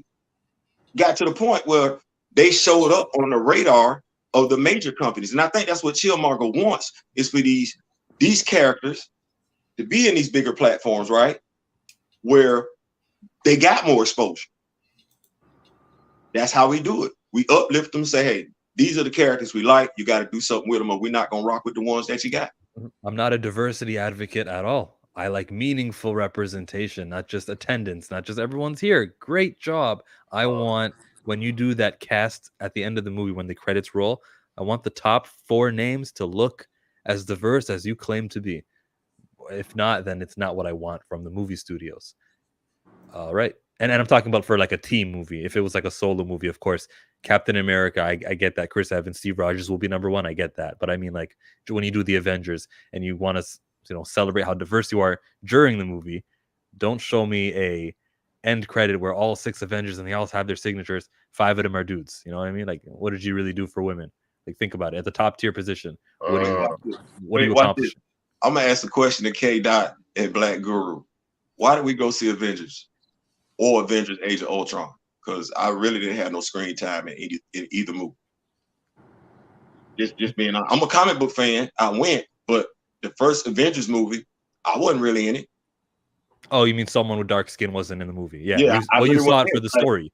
Right, and that's the thing that people don't understand. It's like we're going to go support these movies, even though we really don't play a role in these movies because we're comic book fans. Okay, well, don't take that for granted. You know. And remember, for me, the first Avengers, and that's actually a great point. I never even looked at it that way, that we weren't in it. That's a great point. We wasn't in Thor either. It wasn't in Thor either. But the first Avengers movie was such, like, it was a risk a little bit. We had never seen anything like that before. The combination of all these different heroes in the same movie. So it was almost like, okay, can they even do it? There was still some, how would this turn out? How would this look? Anticipation going into it. That's what kind of brought me. I'm like, wow, they're about to put all these people in the same movie. The curiosity brought me there. So that's very interesting, going back in that time and looking why I even went into that movie. It's one of them things. You're a comic book fan. Like, at the end of the day, if we dismiss pigmentation, ethnicity, and everything like that, we all comic book fans. That's what we got in common. That's why you went. I'm not ashamed that I went. It's just, once again, an observation. I went. I wasn't really in it. So when people start talking about me, you ain't about this and you ain't about that, man, listen, you know how many movies I done went to go see I wasn't in? Don't do that. Yeah, like with Avengers, I mean, I was only excited to see like 3 characters on the roster, but I was excited to always see those heroes in the live action movie. So just seeing those characters, period. Like when Batman Begins came out, so when I was really alive, for it was born in 99. Oh yeah, I was gonna go see that. It's Batman in live action. And this is the stuff I like. This is the media I like. If it's a media that I like, it can be anime, comics, anything, I'm gonna go support it. That's, I don't know if it's gonna be good or not, but I want to go support that stuff because that stuff has never really got promoted like that. We ain't seeing it like that. Just think about it. Like, Nicholas Hammond played, that was my Peter Parker. Nicholas Hammond. Do you know how cheap that Spider-Man costume looked? Do you know how cheap the webbing looked? So it's like, okay, we taking steps. So I'm always looking forward to the next iteration because the technology then got better. So it's like we've been watching this for long. So like I said, we went. Ethnicity doesn't play a part. If you're a comic book fan, you're a comic book fan, and as K. Dot alluded to, you want to see these characters show up on the big screen. I'm still trying to figure out when we're gonna get Jon Stewart Green Lantern. Like, don't play with me. Stop playing with my emotion. Stop. I'd like to say hello to Kita, who's popping in here. Thank you. First time seeing you. I like when new people join. Let's keep going on with the show. We got, I think, 10 more questions. What do Scott and his daughter have in common anymore? She's a lot older, bro. I don't think there's much. I think she's changed. I think this whole Quantumania movie will be contrasting what she has become and how, like, he missed so much. That will be a very big point of the movie, and he'll be trying to win her over. Maybe those immature jokes aren't working anymore. Those ugly dolls that he gives her are not going to be, wooing her. He's going to have a lot that's not in common. But what they do have in common anymore, man, maybe that's when he gives her his suit, man. Maybe that's when he provides her with his new Ant-Man tech. That's about it. The superhero stuff. K-Dot? What do Scott and his daughter? I mean, I don't know what they have in common because they barely explored their relationship ever. I mean, they both like comedy stuff. I mean, she liked the pranks he was doing. So I guess they both like magic because he was doing magic tricks and stuff. They both like magic, I guess. I don't know their relationship. I don't know nothing about them. K-Dot, you petty. No, I like his answer. Magic. No, sure. he ain't got nothing to do. I just got his notification. He petty.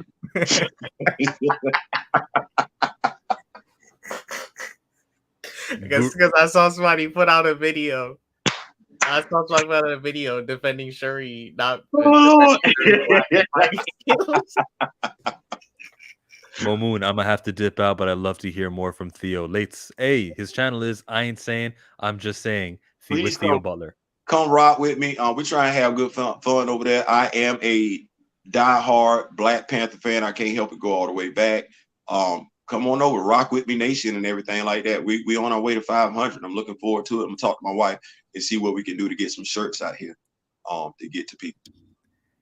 Guru, what do Scott and his daughter Cassie Lang have in common anymore? Like you said, I think that he's got a problem. Well, he never had a problem with his the baby mama. What's her name? We don't know her name, but that woman and Scott, they were always like pretty good. You think that Cassie is rebellious and against her mom, or maybe you think that she also is okay with mom in her adult life now? I kind of agree with K-Dot in the sense that they didn't really explore that. And I think that would have made the Ant-Man and the Wasp a better movie. You know, if they kind of at least did some flashbacks or something, kind of filled us in on the history of that, because their relationship dynamic, however important, hasn't really been shown on screen over the course of their films. So we got to kind of allude, but I think your last point was very important, that if she gets some sort of Ant-Man armor and becomes a superhero, then that'll bond them instantly, because now they have a lot in common. They have everything in common. So I think if she gets that, then that'll rekindle their relationship, and we can actually see that father-daughter relationship on screen and watch it develop and blossom. I like this answer, that they both don't like the popo. D. Steezel says we need Do More Part 2, Theo.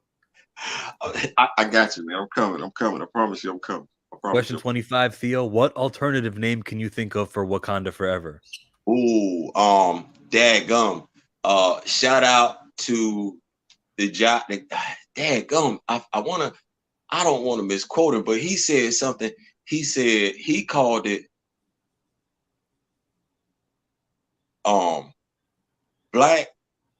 He said Trash Panther Wakanda Forever. That's what he called it. And I was like, bro, can I use that? Like, I kind of shout you out. Like, he's Trash Panther Wakanda Forever. Really? I like it. Hey, it sounds good. Maybe when you have it spelt, it wouldn't be the same, but definitely rolls off the tongue a little bit. Yeah, I've been going with What Funeral for Cheddar. I feel like that's a cool one. But say that again. What Funeral for Cheddar.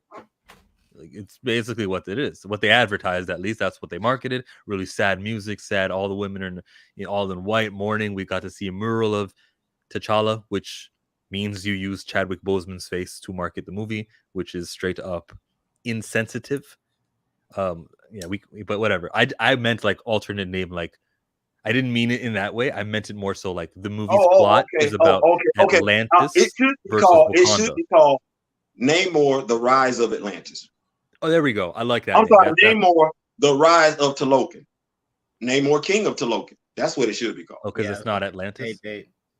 Me personally, if I'm going based off this movie of what they're trying to do, I would have, I want to kind of give those like comic type of title names. I would have called it Wakanda versus Atlantis. That's if they didn't change the Atlantis name to Luca or whatever that new name is. But Wakanda versus Atlantis.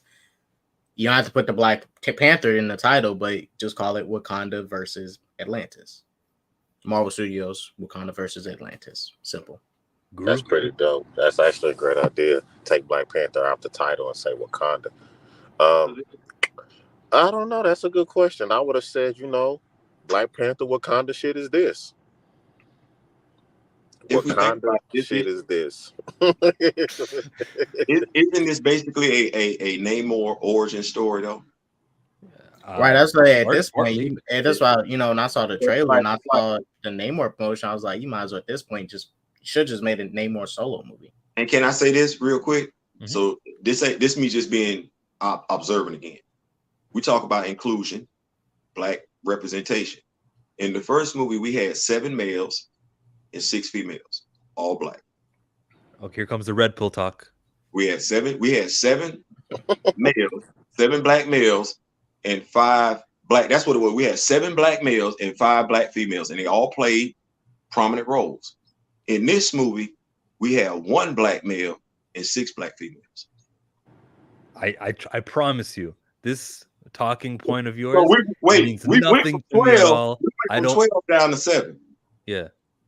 So either way you look at it, But I don't look at it as a quantitatively. I think of it as just the main lead guy. I don't really much care that Wakabi is gone. Wakabi wasn't a main hero. I get why Killmonger. What I'm saying is, either way you look at it, because you can look at it that way. You absolutely can. Because one of those males was the lead character, right? It's the only one that matters to me. Right. So, but if you look at it, regardless how anybody wants to slice it and dice it, that math don't look right. You went from 12. If we're talking about black inclusion, you went from 12 down to 7. Well, who cares if there's some black roles. if there's 12 down to 7? Who cares if what I'm not saying the you amount should, of what I'm screen saying time, but the value of the top lead is way more important to me than, well, if we get like 4 more black males in there, I have less time. I get that, Chill, but the argument, what we talk about is representation in all of these stories. We talk about accurate representation. And what I'm saying, exposing, showing to people when we talk about, because people gonna talk about the representation is still the same in this movie. No, it's not the same in this movie. In the first movie, we had black women, black men, black LGBTQ. We talk about having more roles for black people. We had 12 prominent roles for black people in the movie. This is my problem though with the Black Panther shit. Like, we always gotta like put the extra shit on it. You know what I'm saying? I'm not suggesting that at all. No, I'm not saying that either. I'm just saying it seems like when we talk Black Panther though, unlike any other Marvel movie, since it's black and it gets politicized in this odd way that the other movies do not. This is just an observation, right? It gets politicized in a way that the other movies do not. We did not politicize Thor. We do not politicize Civil War, but for some reason, Black Panther is highly criticized and politicized for various reasons. To where we don't even talk about the plot or the story of the nation of Wakanda or T'Challa and all that stuff enough, in my opinion. But it's just an observation.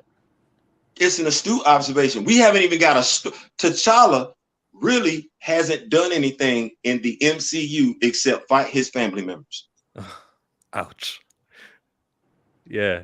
Even in his own movie, because in Captain America Civil War, if Steve don't take that plane down, the earth is in disarray. In Thor, if Thor don't break the Rainbow Bridge, the earth is in disarray. In Black Panther, if Everett Ross don't stop that last jet from leaving, forget what T'Challa doing down there in the Vibranium Mounds. If that jet escapes, all hell finna break loose. Everett Ross was the hero. Yep, you know why. Oh my! All right, he played a part definitely. But I know what you T'Challa never yielded, and as you can see, he's not dead. You're gonna tell me Everett Ross was the hero? Like, he was a hero. When we talk about saving the world, break it down, Chill. What was T'Challa saving the world? That was the part, but it's also the decision. T'Challa was the one who put the Kimoyo beat inside of Everett Ross for him to get to Wakanda so he can heal up. So that could be possible. The goalpost. Who saved the world in Captain America: First Avenger? Who made the last move? It was Steve Rogers. Who made the last move in Thor? No, the last move was T'Challa when he stabbed Killmonger. That was the last move. That didn't save the world. Chill. That didn't save the world. But killing Killmonger does save the world, though. Okay, you can say that, but let's look at the storytelling. Just think about this for a second. Let's pause. While he's fighting Killmonger. No, I'm giving you that. I agree with you that he does save the world. So while he's fighting Killmonger, whether he wins or loses, if that jet escapes, all hell breaks loose. He defeated Killmonger, but his moment should have been him defeating Killmonger and taking down that jet. Defeating who? His moment should have been. You said Killmonger. I'm sorry, my bad. Killmonger, didn't you? Look, it's your fault. What was on your mind? His moment should have been defeating Killmonger and taking down that jet. His moment should have encompassed both feats. Captain America got both. He defeated the Red Skull and saved the world. Thor defeated Loki and saved the world. And it should be one feat too. It should have just been one feat. It shouldn't even be 2 different feats. Defeating Killmonger. You did it too. My name is Chill. His name is Kill. It's a little bit different, Guru. I caught myself though. I thought I did. But hey, we also have one feat. The fact that you got two different things going on is, to your point, the fact that the saving the world element was stopping the jet. Guys, I agree with that Killmonger part. was not saving the world. Yes, sure. So Everett Ross saved the world, and that's better. And you would rather have the Black Panther be the one responsible for the world saving as well. Sure, hey, I'm with you. I'm with you. But I still feel like typically what the happens. suspense of the movie and everything that Killmonger brought was satisfying enough for me to climax with the ending of Killmonger with his little quote, "Bury me in the ocean." Anyways, we have none other than Skip and Tosh joining the show. Hello there. Hey, what's going on, everybody? Appreciate the invite. Uncle Theo, what's happening? Definitely. Man, I see the old school track count jersey. I like that. No, had to represent. From the town where they got some fat ass women, and The Rock is gonna just say no. That's where he's from.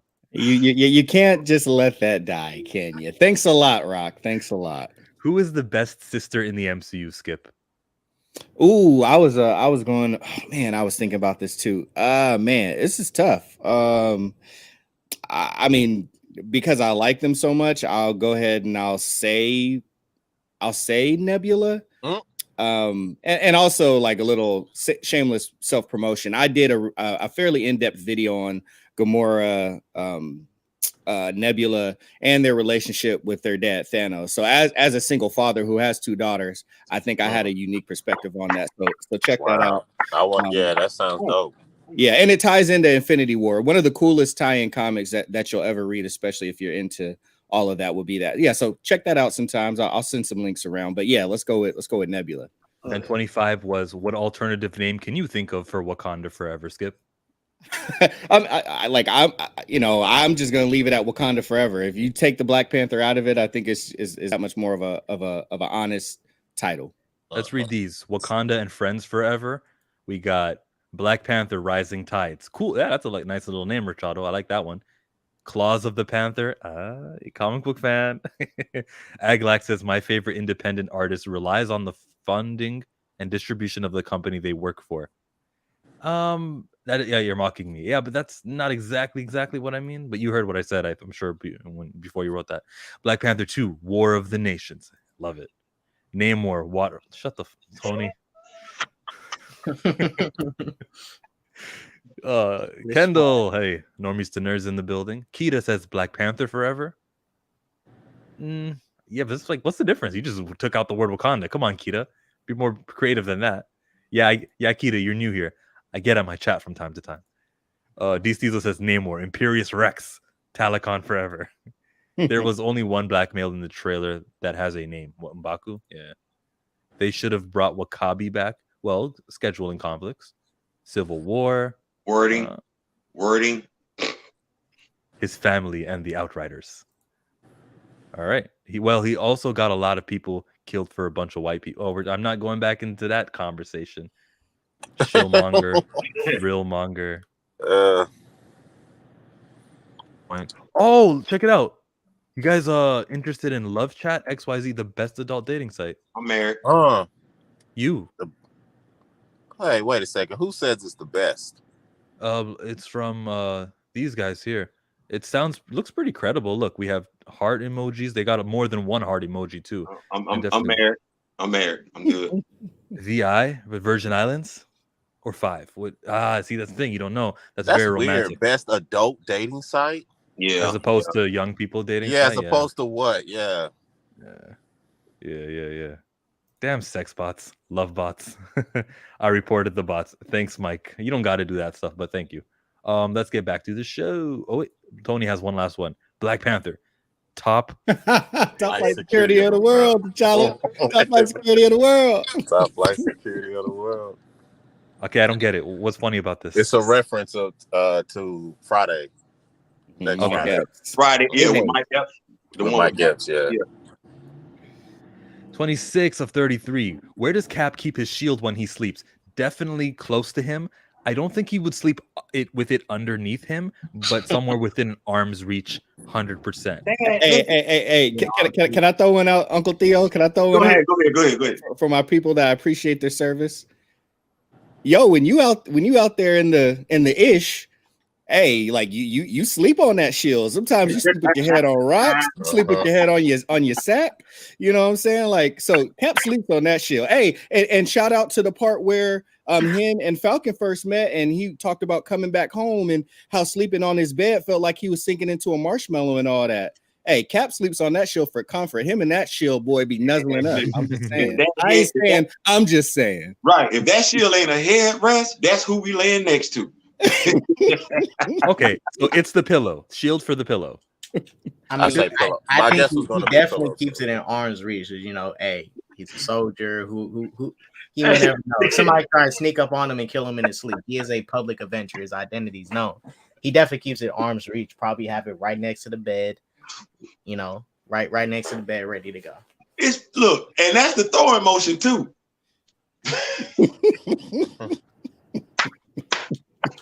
Always gotta be ready. Oh man, stay ready. You ain't got to get ready. You know. Come on, somebody.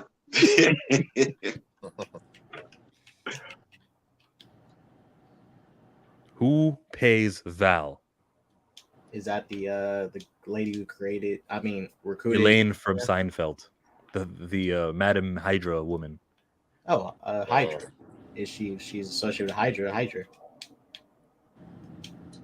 It's got to be somebody that works for Thunderbolt Ross, since Thunderbolt Ross is no longer available to us. My problem with Hydra K-Dot is that I want to believe what Winter Soldier did was it like steamed out, like it exterminated Hydra, and it cut off one head, 2 more Degas ways, none of that. What Black Widow did, Winter Soldier, Bucky was still giving up the last of the Hydra agents in America, so they were still around up until Falcon Winter Soldier. They could still be there. They didn't get everybody, so Hydra it is. And Theo, you were saying that Thunderbolt Ross is I'm saying that because if they saying we finna do the Thunderbolts and the team that Val is putting together is supposed to be the Thunderbolts, we already know, unfortunately, the actor William Hurt has passed away. So this was the direction that you were going in. Unless we finna say that Hydra is pulling the strings behind whoever Thunderbolt Ross was working for, then I'm of the mindset that whoever Val is working for, because we got the whole Baron with Zemo thing, we got U.S. Agent, we got the Scarlet Widow, or whatever they want to call her. Then we got what else? We finna use it. Not the Terminator. Golly, why do I want to call this Taskmaster? Taskmaster. We got the Taskmaster sitting up here. So those team of anti-heroes and everything like that. I'm of the mindset Val is putting them together. They're gonna be called the Thunderbolts. So this is something this is a team that the military feels like it's the military's black op team. They just make them do whatever. Mm-hmm. Yeah, it's off the books. It's coming from U.S. like security fund, but that's off the books. That's that paper trail where you follow, and all of a sudden, like the paper trail falls off a cliff. Right. Because that's pretty much what they're doing with the Black Bolts in the comic books. The Black Bolts are currently right now on Marvel's versions of the Suicide Team, of the Suicide Squad. Yeah, I got you. We got Diesel saying having Valentina without that Nick Fury connection is kind of pointless to me. Okay, Diesel, you said Valentina, right? Which leads into my next question. Do you remember Val's full name? If you do, don't answer yet. But if you don't, let's have some fun. Okay. No? Not gonna hurt my head doing that. It's too long. I know majority of it, but I always screw up the order of it. Try it. It's like Valentina Allegra, like Fontessa Di Fontaine or something like that. K-Dot, you know the answer to this one, K-Dot? I forgot her name. I just remember Val. I remember it's like Valentina something, but that's it. Guru? All I remember was Val. I like to joke around and call her Valentina Esteban Julia Ricardo de Fontaine de la Moya. Like, you know what I mean? But the true answer is Valentina Allegra de Fontaine. You had a little bit of extra Fontaine in that one, Skip, but yeah, you got it. I might have listened to you pronounce her name one time and slipped a few extra names in there.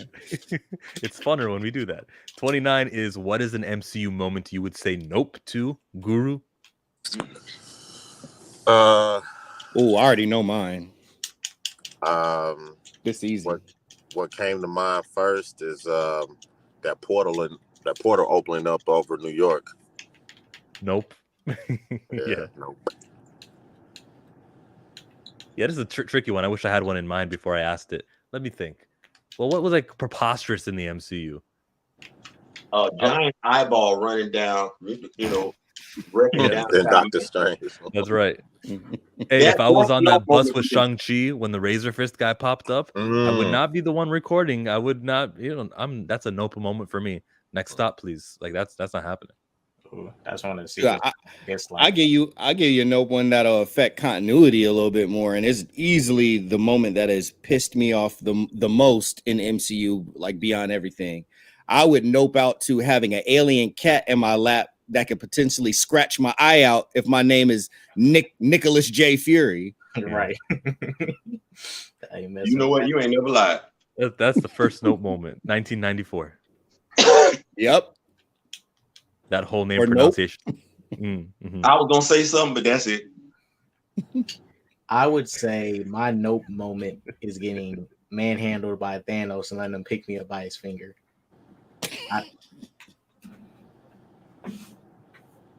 Yeah. Getting picked up by your finger like that, and this thing just carrying you around like a purse. Yeah, I'm good. I ain't trying to get dragged like that. How about that celestial appearing in the sky or the one in the ocean? That's still sticking out of the earth. Never mind. Yeah, nobody can figure that out. But imagine you looking up in the sky. It's a tourist attraction. Check this out. Imagine you looking up in the sky and a portal has opened into space and things are coming out of it. That has to be the most like mind-blowing, you know what I mean? Like there's a hole in the sky and shit's coming out of it. That would have been my nope moment. As a regular human, yeah, as a regular human, like, and I see some aliens just coming. Yeah, nope. I'm going back inside. I'm good. I'm straight. I'm going to sleep, as a matter of fact, because this ain't real. This ain't real. Yeah, you'll be like, bro, this can't be real. I need to go to sleep. You need to put the weed out. Like I'm gonna put this blunt out because I done lost my mind up in here. I'm gonna stop. Go A lot of jokes today coming from the live chat, coming from the panel. I just don't want someone to refer to Namor as Krillmonger. Thanos' forces arriving on Earth in Infinity War. No, they said Ye Bombay. They did not say nope when they were in Wakanda. Stand strong, stand fast. Would you rather be a VFX artist for Marvel Studios or a barber for DC? I'd rather be a barber for DC. Bro, with the visual effects artists, this is the thing. They have to. So Marvel does this different from other people, but they send in requests of like what they need to get done. And what Marvel does, they want to be able to change stuff out. You just say, okay, we don't want to go with this, so let's have this ready for backup. These artists is working on this stuff, and sometimes they get last minute requests. For example, the person that worked on Superman's mustache, he only had 24 hours to fix that. And that's why it came out looking so bad. He only had a day to get that done. All his mustache CGI only had a day to do it. Just a day. And he got that and he got that late. So I'd rather be a barber. That's simple. Cut hair. You know what? I changed my nope moment. This is my nope moment. I'm noping out of this one. I don't want to do either. I like to get my sleep, and I ain't gonna be responsible for messing up Cyborg or someone's hair, and then they go on scene. That's my name. So I'm good, bro. Neither one. I mean, I'll be a virtual effects artist for Marvel Studios if I could work on Loki, because they didn't have to do no work, because Loki's production and virtual effects were so awful. Yeah, they were in like high school costumes. They were in the smallest sets. The green screens were just awful. I'm like, what was the budget here? Like, did anybody even try? The budget went over to Tom Hiddleston. Here was my question: who asked for them action figures? Didn't nobody want Loki in no tie? Go look at the wardrobe of Loki. Go look at the wardrobe, though. It's awful. It's like one of the most awful wardrobes I've ever seen. Hey. I had to live through that time. Don't do that. Keith Diesel chooses barber. Daniel says barber. Brell says barber. Richado says barber. Mike Porter says barber. There it is. Barber.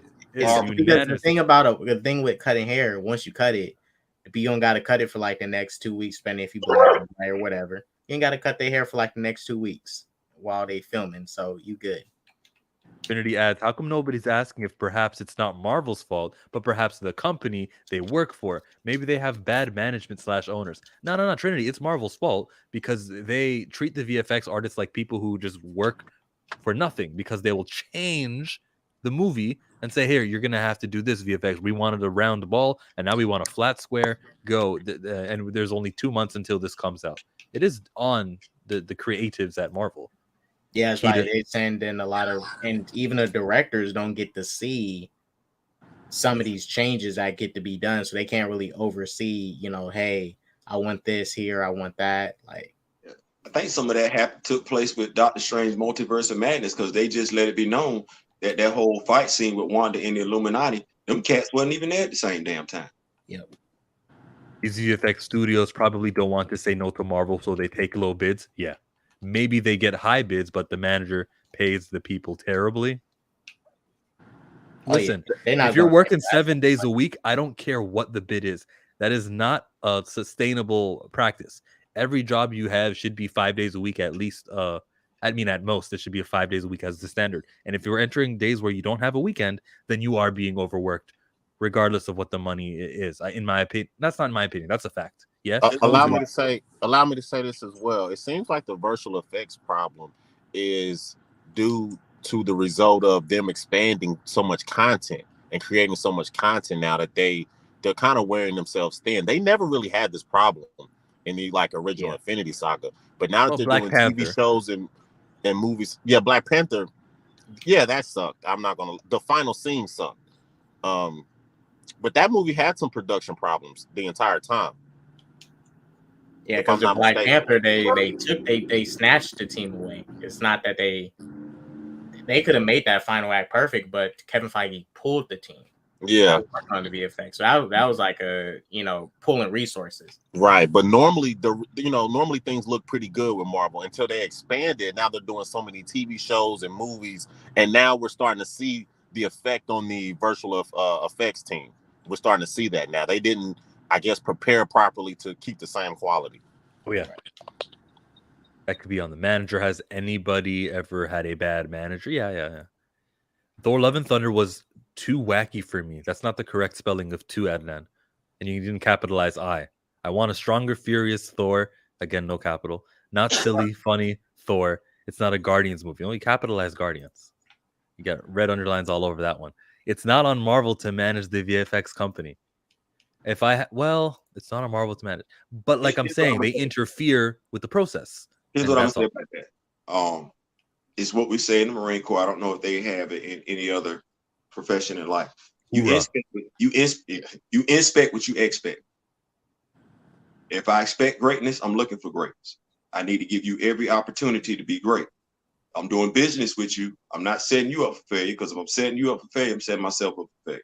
So, you inspect what you expect. No excuses. That's not what we're here for. I'm Marvel. I'm gonna give you enough time to get it right. I expect excellent quality. If we're not getting that, then we need to have a conversation, communication, two-way communication to see what we need to do to get it right. That's what successful businesses do. And I like your answer, Diesel, about ILM. Yup, true nerd. I love this talk. Give these artists a lot more money, hire more people, fair hours, solidarity. And we know that businesses don't think this way. And we know that unionization is the pathway to that. And I would definitely support them. I can see that happening because IATSE and that whole workers unification union is the word, right? Union. I can see. I know IATSE is the oldest one in America, so it's it's within the industry. And just because this is a new VFX being something that's newer and more prominent recently, that's why they don't really have their footing on the ground. But they'll get there. They're just in too many circles with people from IATSE. Let me read a couple more before we get to the next one. Y'all stop complaining. The special effects that I had to deal with when I was y'all age, stop it. Y'all be grateful for what we got now. Thor has a 30-minute set at the Laugh Factory coming up. That's why he's goofy now. Most of us have had bad managers. UPS. That's why I've been What you mean self-employed. The virtual effects you had in your day? Y'all had some of the best shit I've ever seen. Man, Star Wars looked great. It A did. lot of Star Wars is practical. I know, but that's Watch a this. virtual. I mean, Watch that's an this. effect. Watch this. Star Wars and Star Trek, that's something totally different. I don't even want to compare them because we're talking science fiction. Never ending story looked good. Never ending story was all right, but well. Look at the Incredible Hulk. Lou Ferrigno. I don't want to tell you what my Spider-Man Thor looked like. I know what Lou Ferrigno looked like. You know what I'm saying? We had Thor. That's a good point. Nah, look Daredevil. We had a Daredevil back then. We did. Okay. We had Daredevil dressed in black back then. Good point. The comic book shit did suck. There were good stuff, but it wasn't comic book stuff. So that's a good point. Got question 31. Wait, I have 231s. I guess this is question 32. The most disappointing villain death. I think seeing Killmonger go was like, oh, not him. No, he was great. That's disappointing in some way. I like that echo effect you did too. Death. I like that. This might not mean this. I didn't like Whiplash. Yeah, his death was pretty whack. He quick. Like that was wasted from beginning to end. I was thoroughly disappointed. We talking about VFX. I didn't even like his costume. That was hot garbage. So yeah, I been better. Mine will be Thanos. Thanos, the one that collected the stones, how he died in the beginning of Endgame. I don't think that Thanos should have been defeated that way. I think, the whole bringing another Thanos from 2014 and all that, it kind of cheapens the victory because you didn't actually beat the guy who did, who caused the issue. I would have liked him to restructure that to where he can have the death that his 2014 self got. Versus him dying by getting his head cut off in the 2014 one, got the more honorable death or whatever. So that's why Guru, to go off your point, that's why I said if I had to alternate, because I wanted 2018 Thanos to be the villain. If I had to alternate how I would have done it, right before Thor is about to try to cut off his head, Captain America stops him, says we don't do this, and they decide to lock up Thanos. Keep him locked away for a while. Try to figure things out and figure out a way to fix stuff. Thanos gets wind of their little time travel thing, and it ends up being a race against time between the villains. Bingo. And them to get these stones, and Thanos trying to keep them from doing it. And you know why that works so well? Because that was the problem with that film. As they're going back getting the stones, nobody antagonized them. So it makes that whole second act kind of boring because there's no antagonist. They're just going up, picking up stones and kind of walking in. There's no kind of deterrent to really getting them other than, obviously what the Soul Stone. But if they had a race against time and Thanos was trying to get them too or stop them from getting them, that'll make that second act a lot better. And I had no problems with the second act, right, Skip? It was great. It's hard for me to rewatch. It works. I'm not saying it doesn't work, but when I go back to rewatching Game, that's the hardest part to get through. I get it. Like they had a beginning and they had an end, and they didn't know how to get to the end. Yeah. I love the beginning and I love the end, but that middle part, they're going back in time. They're low keys dropping the. Come on, bro, I can't watch that shit. There's a whole lot of people who made it the highest grossing film of all time who could watch that. And if they wanted to include 2014 Thanos, maybe during that time. And it really depends if they decide to heal Thanos within the time he's locked up, because if he had his arm cut off, you could introduce 2014 Thanos and they both work together in the final act to do whatever they need to do. And one of the Thanoses decide, only one of us can remain. One of them kills each other, and it's 2014 Thanos, and he decides to, I'm gonna do this. That's an expensive CGI battle. I know they got the money for it. It would have been dope. They got the money for it. If you like that concept, read Thanos Wins by Donnie Cates that came out a few years ago. That's all I'm gonna say. If you like that, yeah. Watch this segue. Since we talking CGI, I would like to see Luis be in the MCU as Giant Man. I mean, we did CGI have a giant man battling a T'Challa airship while Scott was in the van. So I mean, since we got it like that, and it's, that was a flop. That was a flaw. That happened. He was supposed to be in the van. I'm just saying, like, if we got it and it's a fan theory sitting out there that was Luis, let's go ahead and roll with it. Let's just, brown representation. Let's go ahead and make him, Ant-Man, giant man, something stature. I'm with that, and I want that for the fans and for the theory. I think that would be a great payoff. But I can't front. Before I see Luis do that, I want to see Goliath be Black Goliath. I want to see, what I'm saying, my man Lawrence Fishburne go ahead and because apparently it was established that he was the first one to do that canonically, first one to get big. So I would like to see that happen. It was Hank Pym that got big, and after Hank Pym, it was Clint Barton that did it. Nevertheless, I digress. I'm tired of studios. Bill Foster, you mean? Yeah, no, Clint Barton. Clint Barton became Giant Man before Bill Foster. I meant what I said. Oh, in comics. Okay. In comics, yeah. What I'm saying is I'm tired of studios playing with my emotions. I want Jon Stewart as Green Lantern, live action. You've been stalling me out on Static for I don't know how many years. I didn't even have children when Static came out. We're still waiting on the live action Static, and my two oldest daughters are both grown. I'm mad. I'm in my feelings about that. Jefferson Pierce, I don't like how they treated him on his own live action show. And when do I get what I'm looking for right now? Well, I ain't talking about T'Challa. That's too obvious. I ain't talking about that. My Black superhero representation. This hurting me right now. Y'all fellas, I'm waiting too long. I got grays in my hair. I was y'all age when this thing started. I'm tired, man. Y'all got to help a brother out. I need that. We got a couple of suggestions here. Baron Strucker was killed off screen by Ultron, so sure, that's disappointing. Gore the Babysitter is disappointing. Malekith or Ultron. Well, I didn't have high hopes, or he never wowed me, so not Malekith.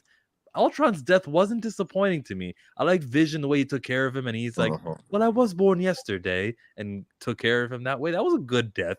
I think I was fine with it. I just didn't like how Ultron was basically vibranium, and they just like melted this fool. I was like, ugh. Because we saw Cap Shield take Thor's Thunder Strike, and he was perfectly fine. Shield didn't melt nothing. So that's why I didn't like how he got defeated and taken down. Hold on, Ultron was vibranium? Yeah. In his second, he upgraded his vibranium armor, and that's why he got bigger. I thought he used that vibranium for Vision. That's what I thought.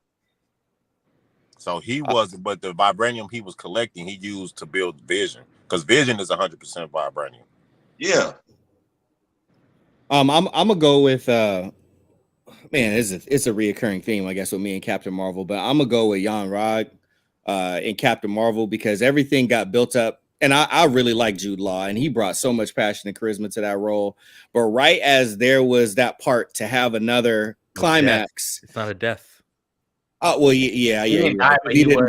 Yeah, you're right. It wasn't a death. Okay, well then I'll just go to Hela because I felt like what's her name? How can I not think of her name? But she was incredible in that role, and she was chewing up the scenes. And I like the writing behind it, but I guess because I enjoyed her portrayal of Hela so much when Surtur took her out, even then, because she's Hela, she's the goddess of that realm. I was like, there ain't no way that she's dead.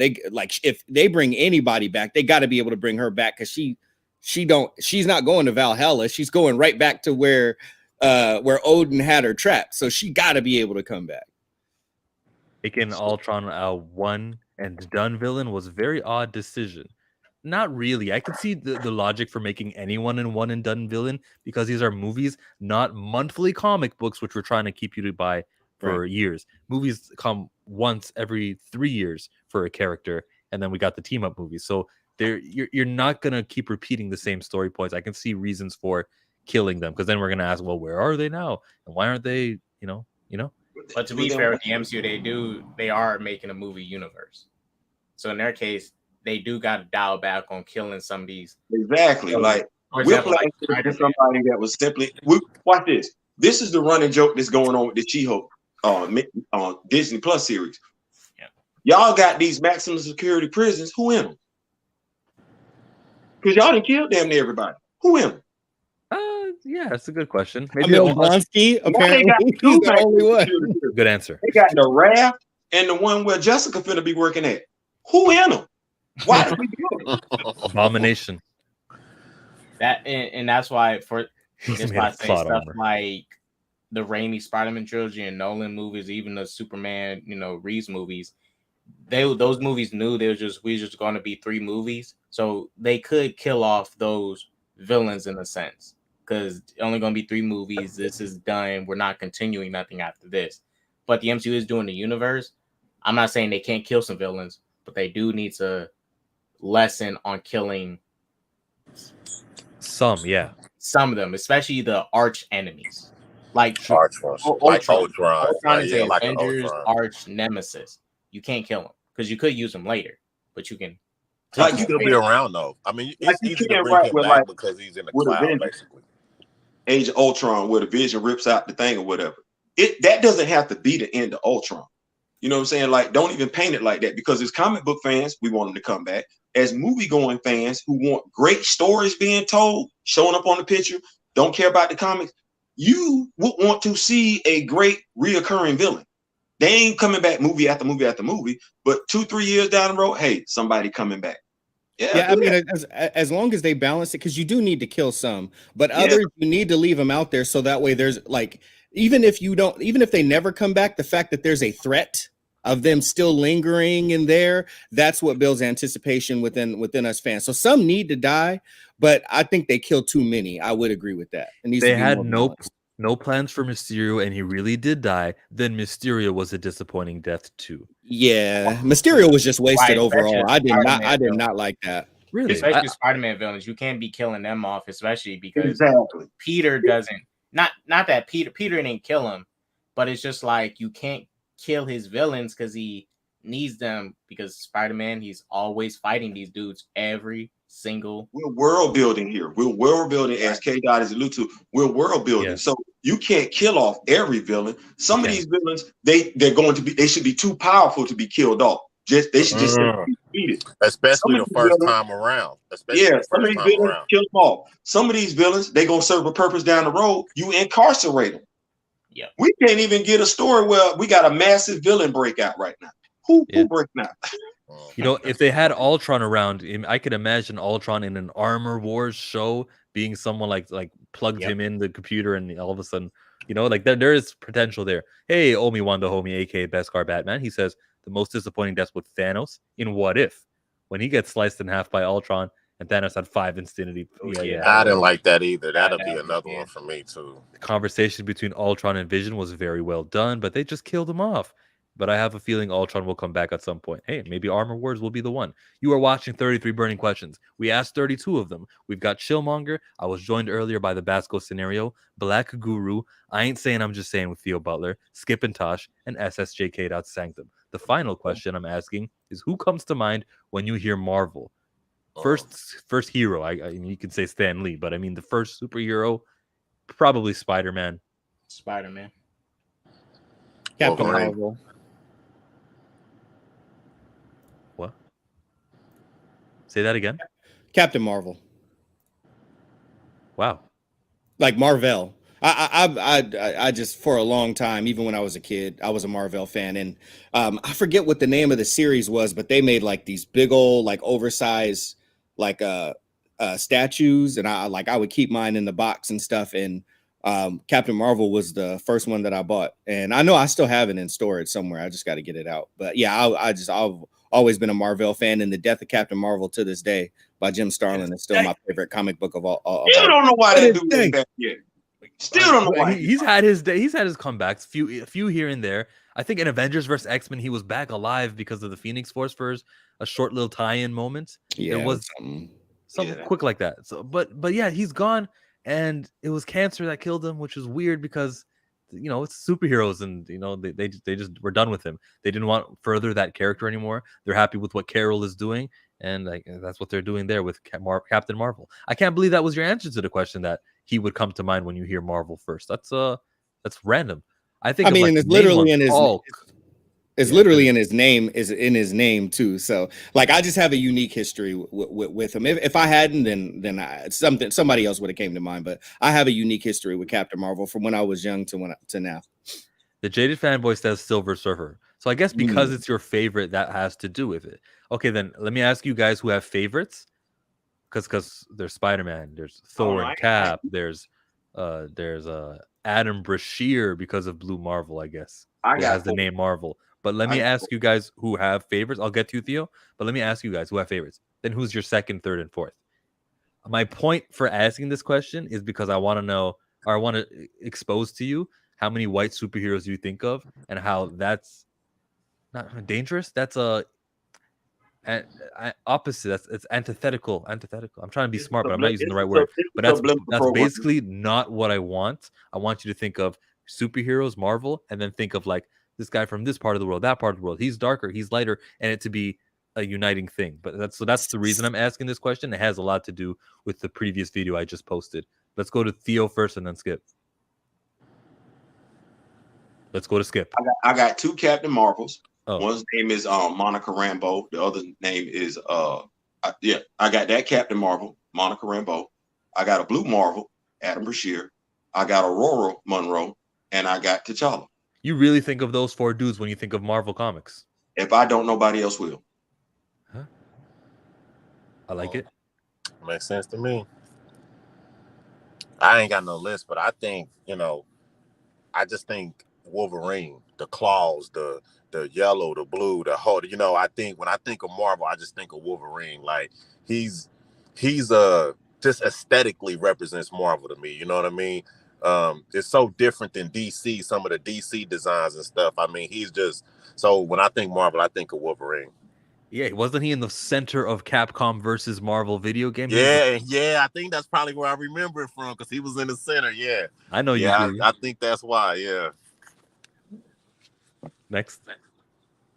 Yeah. So, well, before I say mine, I'll say mine real quick, but I'll say something. So, Cap, Black Panther, and then Gambit are like my favorites at Marvel, besides Captain Marvel. But the question is like what you want to see. That's not necessarily what everybody else wants to say. I'll say this: the only thing more dangerous than depending on media to like represent who we should be as people, whatever race you are, it like that's the most dangerous thing than like seeing too much of a white race or Asian race or this or that.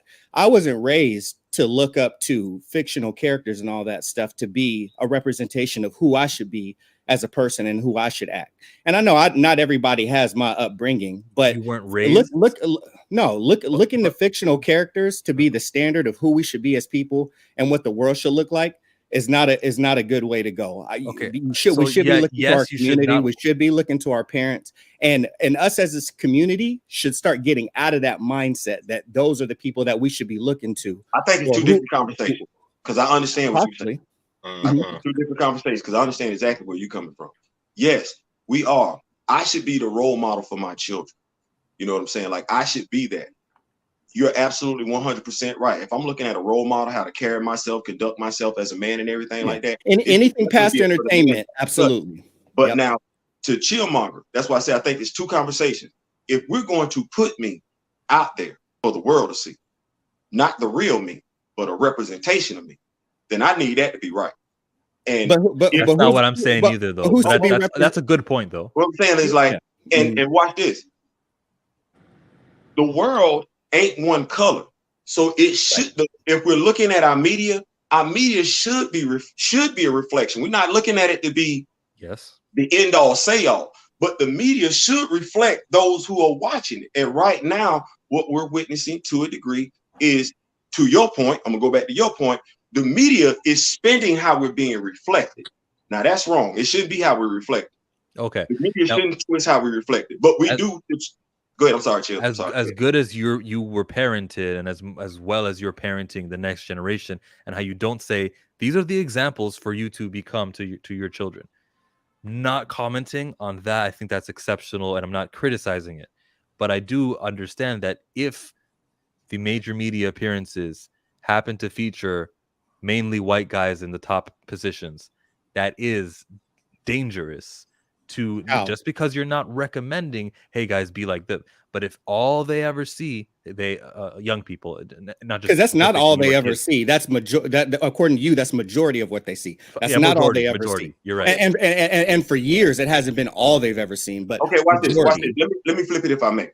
Well, we're not done yet. We're not done yet because I wanted to continue. Okay, so not all. If that's not all what they see, if it's the majority of what they see, According to you. We can't agree on that point. And that's why I said if I may. So if we go back to representation, let's say the 70s, the 60s. I'm born in 68, right? We got TVs in the household. Now I'm staying with my grandparents. Yep. Grandmother, my grandfather. That's who I'm looking up to, right? And limited to what comes on the TV. Right. Which is very limited. So watch this. Now, when I go to the drugstore to get my comic books, right? I'm black. I know I got that going on. You feel what I'm saying? In the household. But what I'm looking at, because we also got to understand this, and I think we don't give enough credit to it. We got to watch what we take into our spirit, because you can be influenced to a degree by what you receive. Even though you weren't looking for yourself to be represented on TV, The Cosby Show was a good feeling. Family Matters was a good feeling. I enjoyed it. Was a good feeling. But then watch this. I can't tell you I feel that good about Raising Kanan, Power, Book of Power. I would agree. That's out there. So we're talking representation. We do understand who we have to be locally in our personal lives, who we look for physically and everything like that. But I agree with both of y'all, to be perfectly honest with you. I'm gonna be, two things can be right at the same time. I honestly agree with both you and Chillmonger. Can I make a nuance point? Go ahead. I'm sorry. A nuance point with what you just brought up about the Cosbys and the other show you mentioned that was on there at the time, Family Matters and stuff. There's a nuance point there about representation, and the problem there is that in the 80s, the Cosbys is the #1 show, in America at that time on the biggest network. But the problem is that actually wasn't reflecting what was going on with Black people at the time in Chicago. This is, the crack epidemic is going wild. So the streets and the common Black man was living nothing like Bill Cosby. But this is the depiction. You see what I'm saying? This is the national depiction of what's going on. So sometimes you do need a Raising Kanan, or you do, even though I'm not advocating for that particular You got show. them. They were in the movie theater. New Jack City was in the movie theater. Like every show, everything that you talking about, it just wasn't highlighted on the small screen. But the crack epidemic, that was all, we got that all every time we walked in the movie theater as a Black person. Those were all the movies we was going to go see. Yeah. And and the biggest reason why I like this conversation sparked it, and kind of why I answered the way I did against Chill's question, what Chill said, is because here's the reality of the fact. Like when we're talking about the Cosby Show, and I like that he was specific and he said common man, because there were some Black people living like that. And there were a lot of Black people not living like that. And there were a lot of Black people in other countries, on other continents, that was living ways that people in America wasn't even, a lot of Black people in America wasn't even thinking about. This issue is very, very complex. I think for the most part, we want very similar things, close enough to maybe even say we mostly want the same thing. But how Uncle Theo B wants it, and how Chillmonger wants it, and how Black Guru wants it, and how K-Dot wants it might not all be the same way, because we're not all the same person. So the fact of the matter is, just because there's a popular, because as much as I love T'Challa is not a representation of me who grew up in Northern California as a Black man. I am very different from T'Challa. I respect T'Challa. I like T'Challa. And there's a lot of traits about T'Challa that I appreciate.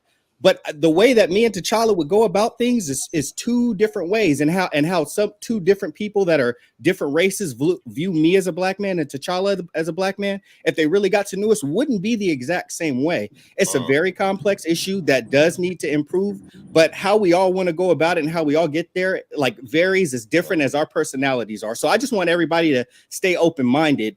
The way that you want to get it doesn't mean it's the best way, doesn't mean it's the right way. It could just be the right way for you and the best way for you. I feel like I do keep that in mind. I think I am more specific and I guess more accurate, more correct in saying what I want, because let me read Jaded Fanboy. If you never read comics, you would never knew that the majority of comic book characters were white.